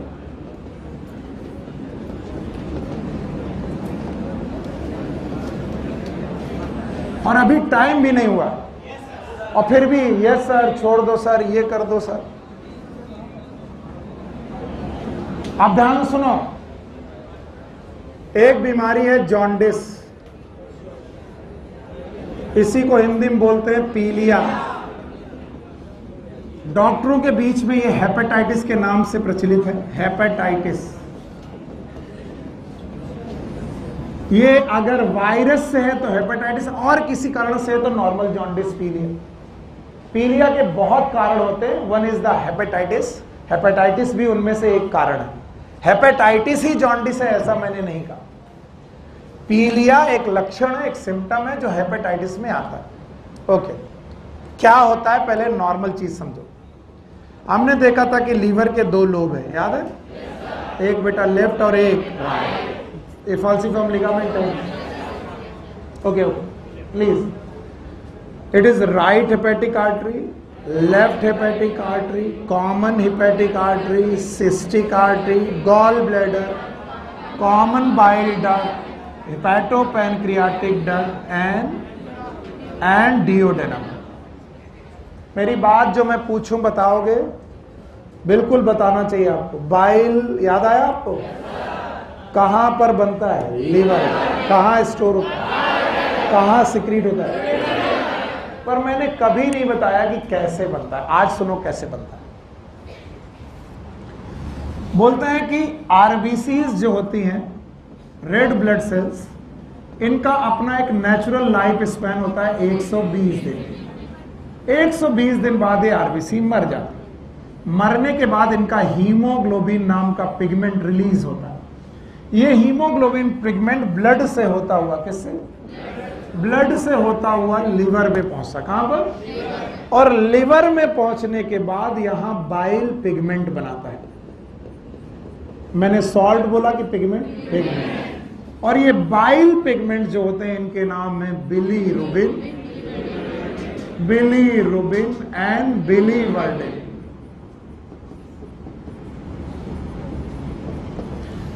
ये बिलीरुबिन और बिलीवर्डिन नाम के पिगमेंट यहां पर एक जूस बनाते हैं। जूस का नाम है बाइल जूस। फिर से बोलो, बाइल जूस में 4 चीजें होती, मैंने पढ़ाया था। Bile salt, bile pigment, cholesterol, phosphate. ये बाइल निकलता है कॉमन हिपैटिक डक्ट से सिस्टिक डक्ट में, यहां स्टोर हो जाता है। स्टोर हो जाता है, बोल याद है? गॉल ब्लैडर से बाइल निकलता है और जाता है डिओडेनम में। कहा? डिओडेनम में मिसल्स वगैरह बनाता है, डाइजेशन करता है। फिर लार्ज इंटेस्टाइन, कहा? और एनस से बाहर। याद रखना, इसीलिए कई बार लोग बाइल को एक्सक्रीटरी सब्सटेंस भी बोलते हैं। नहीं सुना मैंने? ये डाइजेशन में हेल्प करने के बावजूद भी एक्सक्रीट कर दिया जाता है। क्योंकि बाइल पिगमेंट का कलर ग्रीन येलो होता है। कैसा होता है? ग्रीन येलो, या ग्रीनिश येलो, या ग्रीन येलो। और इसी वजह से जब बाइल आपकी फीकल मैटर से बाहर आता है तो आपका फीसेस येलो कलर होता है, क्योंकि उसी के मॉडिफिकेशन से, बाइल पिगमेंट की मॉडिफिकेशन की वजह से ही ऐसा होता है। फीकल मैटर का येलो कलर कंडीशन स्टर्कोबिलिन के नाम से सब्सटेंस से होता है, जो बिलीरुबिन से ही बनता है। यानी जो बाइल पिगमेंट है वो एनस के थ्रू, फीकल मैटर के थ्रू येलो निकल जाते हैं। It's a very good way. आपकी आरबीसी खराब हुई, खराब आरबीसी का पिगमेंट बनाया, पिगमेंट बना करके डाला कहां पर? इंटेस्टाइन, और इंटेस्टाइन में फीकल मैटर से खत्म। यानी कितना अच्छा मैकेनिज्म है भगवान ने बनाया।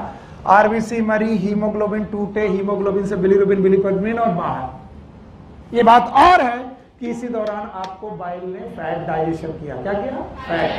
फैट हो गया। अब हुआ क्या कि कई बार यहां ऑब्स्ट्रक्शन अगर आ जाए, इन जगह पर ऑब्स्ट्रक्शन आ जाए, या लिवर खराब हो जाए, लिवर में इंफेक्शन हो जाए, तो जो हीमोग्लोबिन आ रहा है, क्या आ रहा है? वो बिलीरुबिन और बिलीवर्डिन को ब्लड में बढ़ा देता है। क्यों बढ़ा देता है? क्योंकि डक्ट में नहीं जा पाता। किसमें? क्या आपको पोर्टल ट्रायल याद है? थको मत, सुनो और बताओ, क्या बिलीरुबिन बिलीवर्डिन बन रहा है या फिर एबनॉर्मली बन रहा है? और एबनॉर्मली बनने की बजाय, बजाय डक्ट में जाने के कहां जाता है? ब्लड। तो बताओ, ब्लड में बिलीरुबिन बिलीवर्डिन घट गया कि बढ़ गया? जबकि इसे जाना कहां चाहिए था? इंटेस्टाइन। पहुंच कहां गया? ब्लड। ब्लड में बिलीरुबिन बिलीवर्डिन घटा कि बढ़ गया? और अगर ब्लड में बिलीरुबिन बढ़ गया तो ये म्यूकोसा में छोड़ा गया। किसमें? आई में छोड़ा गया। कहां पर? नेल में छोड़ा गया। कहां पर? तो आपकी नेल, आई, म्यूकोसा, इसके अलावा स्किन में। कहां पर? स्किन में ये पिगमेंट जाकर डिपॉजिट होने लगे। वो पिगमेंट जो पॉटी से निकल जाने चाहिए थे, वो पिगमेंट बिलीरुबिन बिलीवर्डिन, वो पिगमेंट जो बेटा इंटेस्टाइन से निकल जाने चाहिए थे, लीवर खराब होने से वो इंटेस्टाइन की बजाय कहां चले गए? ब्लड। और ब्लड से होते हुए म्यूकोसा, आई, नेल, स्किन। अब बताओ, म्यूकोसा येलो हो जाएगी, स्किन येलो हो जाएगी, आंखें पीली पड़ जाएंगी, नेल पीली पड़ जाएंगे। इसी का नाम पीलिया। तो लोग बोलते हैं पीलिया आंखों की बीमारी है। हट, पीलिया बीमारी है लीवर की। लीवर सही होता तो आंखें पीली। So jaundice is the disease of liver. और क्यों हुआ पता नहीं सकता। याद रहेगा? क्या याद रहेगा? ये जो बाइल पिगमेंट हैं इनका एबनॉर्मल एक्सक्रीशन हो रहा है, अदर एक्सक्रीशन नहीं हो, और नहीं हो रहा तो ये कहाँ बढ़ जा रहा है, ब्लड में। ब्लड में बढ़ रहा है तो कहाँ डिपॉजिट हो रहा है, म्यूकोसा, आई में। तो बताओ ये सब पीला पड़ रहा है, और पीला पड़ रहा है तो बीमारी का नाम पीलिया। तो बताओ jaundice is the disease of. रट्टा मारना चाहो तो मारो, और कॉन्सेप्ट सुनना चाहो तो मेरी क्लासेस को ध्यान से सुनो। पर सर हमारी तो सर क्लास खत्म होने वाली, मैं छोड़ूंगा नहीं। मैं हाँ मैं छोड़ूंगा नहीं, आपको जाना है, जाइए। डिसऑर्डर, पहला डिसऑर्डर जॉन्डिस, बता पाओगे? जॉन्डिस में बाइल पिगमेंट की बाइल सॉल्ट कहाँ डिपॉजिट होते हैं, आई में, म्यूकोसा, स्किन। पीली पड़ गई, ये बीमारी स्किन की है। हाँ, लीवर। दूसरी बीमारी है वोमिटिंग। देखो नाम ही बताता है उल्टी, जो सीधी ना जा सके उसी का नाम उल्टी। मजाक नहीं है, ये अपने आप में सही जवाब है। बोलते हैं जो तुमने खाया माउथ से उसको जाना चाहिए ईसोफेगस, स्टमक, डियोडेनम, लार्ज इंटेस्टाइन और एनस से निकल जाना चाहिए। एनस से निकल जाना, इट इज सीधा निकलना। कैसा निकलना? सीधा। And that is due to peristalsis. बोलो क्या? पेरिस्टाल्सिस। अगर आपकी नॉर्मल पेरिस्टाल्सिस हो रही है तो जो आपने खाया वो सीधा निकल जाएगा। कभी कभी जो सीधा ना जा सके वो उल्टा निकलता है। तो कुछ लोग सोचते छी पॉटी निकलती है, ना ना ना। These are the substances जो इलियोसिकल वॉल से बाहर नहीं है। इलियोसिकल वॉल एक वन वे वॉल है, और पॉटी शब्द कहाँ से शुरू होता है? इस वॉल के बाहर। इसका मतलब पॉटी तो नहीं आ सकती बाहर। तो क्या आ सकता है? स्टमक और डियोडेनम का कंटेंट। स्टमक और डियोडेनम का कंटेंट कभी कभी बाहर निकल आता है, और इसका कारण होता है उल्टी paralysis, that is known as reverse peristalsis. और सुनो, रिवर्स पेरिस्टाल्सिस के कारण सुनो, अत्यधिक गैस का बन जाना, पेट में गैस का बनना, पेट में इन्फेक्शन होना। किसी दिन आपने कहा गोलगप्पे वाले भैया आज खट्टा कम लग रहा है, तो गोलगप्पे भैया ने कहा कि चल रुको बहन जी, फिर पानी को खोल के दिया और बोला बहन जी आप बोले आप प्रॉपर खट्टा है। तो भैया ने बहुत सारे बैक्टीरिया पहले पानी में मिलाए और वो पानी से आपके पेट में गए।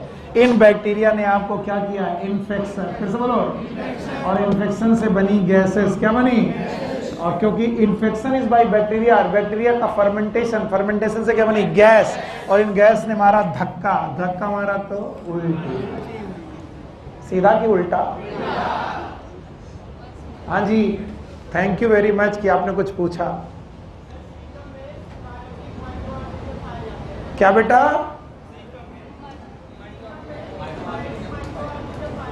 हाँ, वो दे आर कॉमेंसलिज्म। सुना ना? What is commensalism? इधर आओ, इधर आओ। There is one relation known as commensal parasite, commensalism. What is that relation is known as? नहीं, दो लोग साथ में रहें। कितने लोग?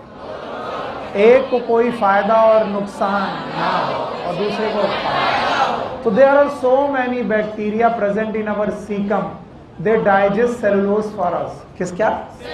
क्योंकि सेलुलोज डाइजेस्ट करने का एंजाइम हमारे पास नहीं है। तो अगर हमारे पास कोई घास फूस चला गया है तो या तो वो घास फूस के रूप में ही बाहर आता है, तुमने पालक ज्यादा खाई उस दिन, हरा हरा बाहर। और अगर थोड़ा बहुत पच भी गया है तो हमने पचाया कि बैक्टीरिया ने? बैक्टीरिया। तो वो कहाँ रहते हैं? Caecum. These are the cellulose bacteria. उसमें क्या है? These are known as methanogen. ये पढ़ाया था तुमको। काहे मारे गोबर गैस का नाम गोबर गैस है? इधर आओ। वाई द गोबर गैस इज नोन एज गोबर गैस? पता नहीं सर। चिल्लाओ, सब लोग चिल्लाएंगे। मिथेनोजन याद है? इंटेस्टाइन में रहते हैं। एरोबिक क्या एरोबिक? मिथेन गैस पैदा करते हैं, बदबू आती है। मिथेनोजन। और बताओ, और पढ़ के आओ, फिर पूछना। These bacteria are methanogen, which are the cellulose digesting bacteria. और कुछ उसका मन नहीं मान रहा, ये कुछ और पढ़ के आया है और जो ये पढ़ के आया वही वो आंसर चाहता है और मैं वो आंसर उसको दे नहीं रहा हूँ, इस वजह से दुखी है। Just because he want to test my knowledge, और चूंकि मैं अपने नॉलेज में एप्ट हूँ जितना मुझे बताना चाहिए था, उसका मन कर रहा है इनको गलत कैसे साबित करें। ना कर पाओगे क्योंकि हम अपने बराबर का नॉलेज लेके चलते हैं और बहुत पहले पढ़ाया था। हाँ,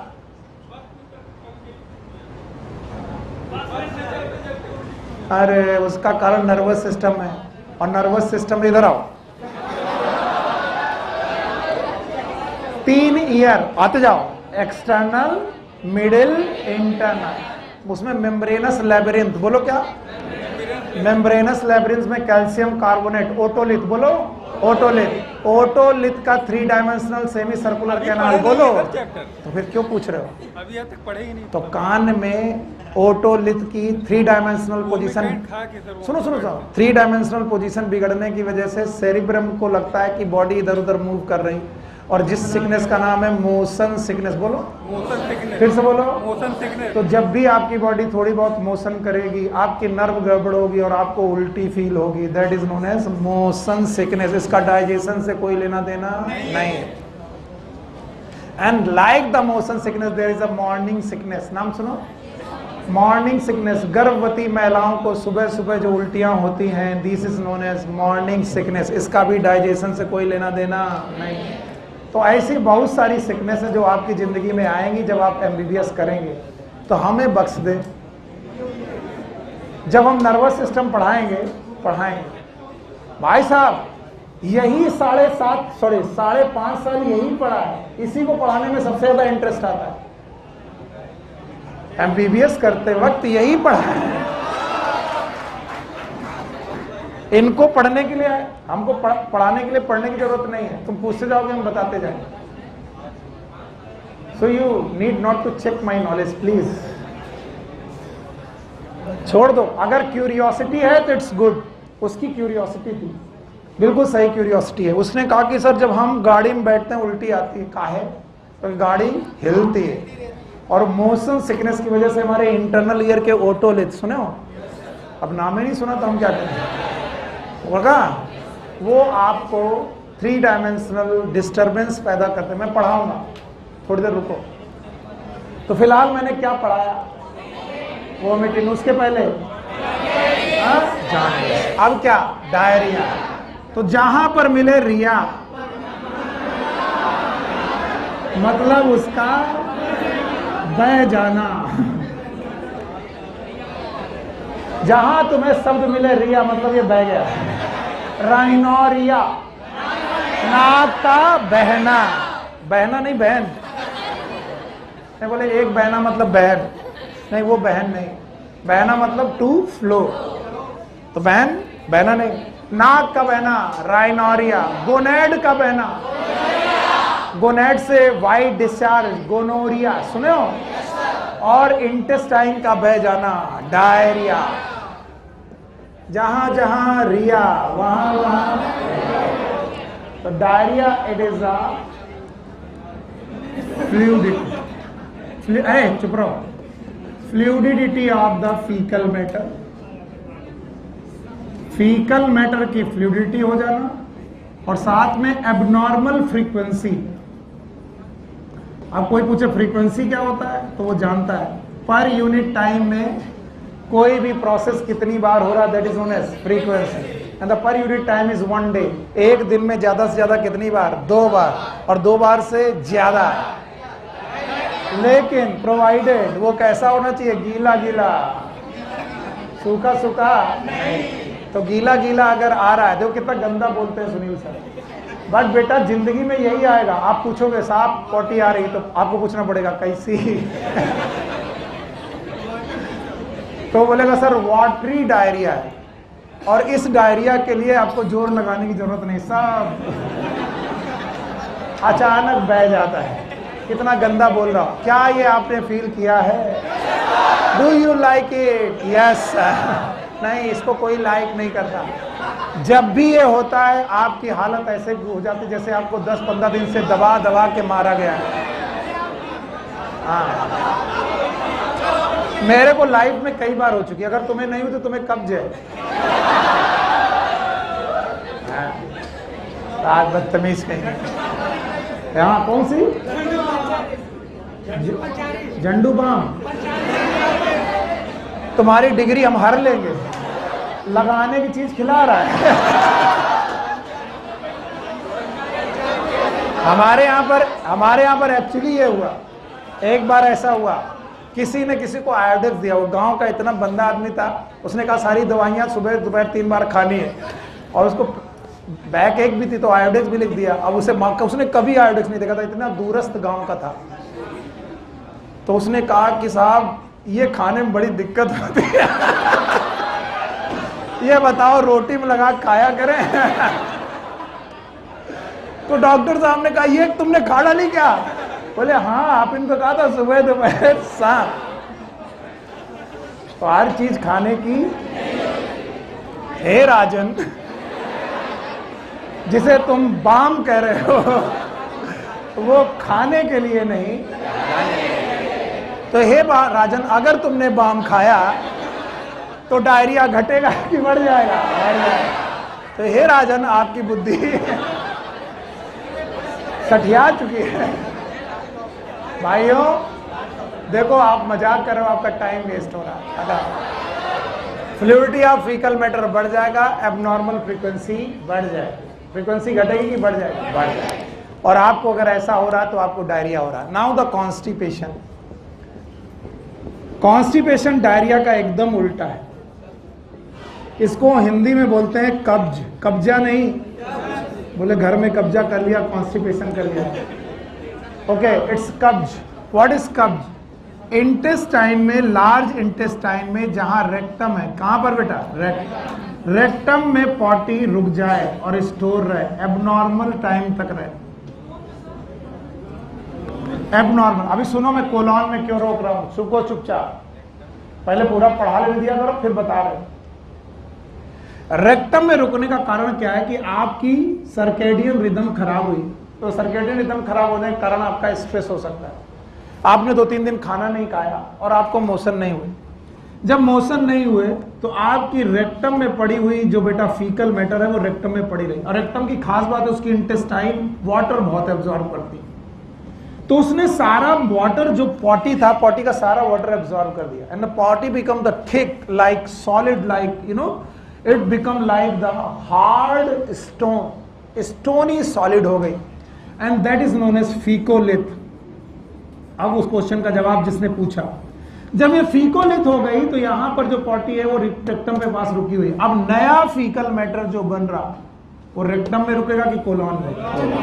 अब जब कोलॉन में रुकने लगा, ये रुकना नॉर्मल है कि एबनॉर्मल? एबनॉर्मल। रेक्टम में रुकना नॉर्मल। क्यों रेक्टम के वाला निकल नहीं पाया? क्योंकि वो फीकोलिथ हो गया, एकदम हार्ड स्टोनी हो गया। और इस हार्ड स्टोनी को बाहर निकाल पाना इट्स इम्पॉसिबल।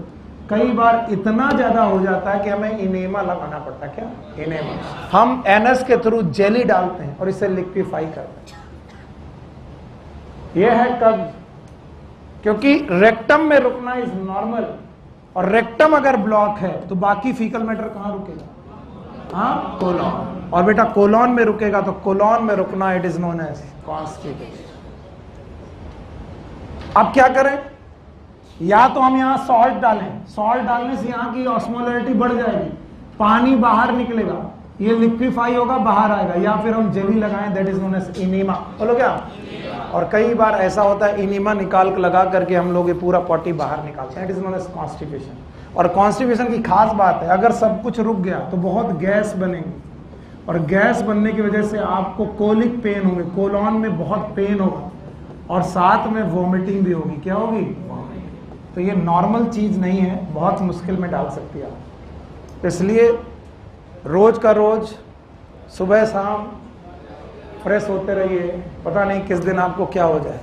कब्ज हटा दें। चलो, इसके बाद आखिरी बचता है इनडाइजेशन। नाम में ही है अपच। Indigestion is also known as अपच। खाने ना पचने का कारण क्या हो सकता है? Abnormal secretion of enzyme,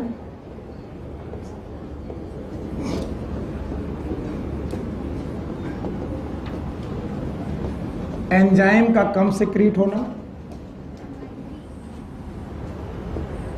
spicy food, ज़्यादा मसालेदार खाना, एंजाइटी एंड स्ट्रेस, ज़्यादा स्ट्रेस में रहना, फूड पॉइजनिंग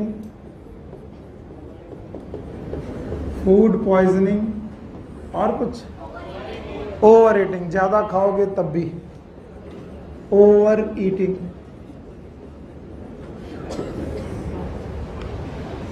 आपने ज़्यादा खाया, एंजाइम सही से नहीं निकले तो आपको अपच हो जाएगी, खाना पचेगा नहीं। दैट इज नोन एज अपच, इनडाइजेशन और इंडिजेशन। अच्छा सही से बताओ, कितने लोगों को 2 बजे क्लास करनी है? करनी है? जाओ, take care, good luck, bye bye.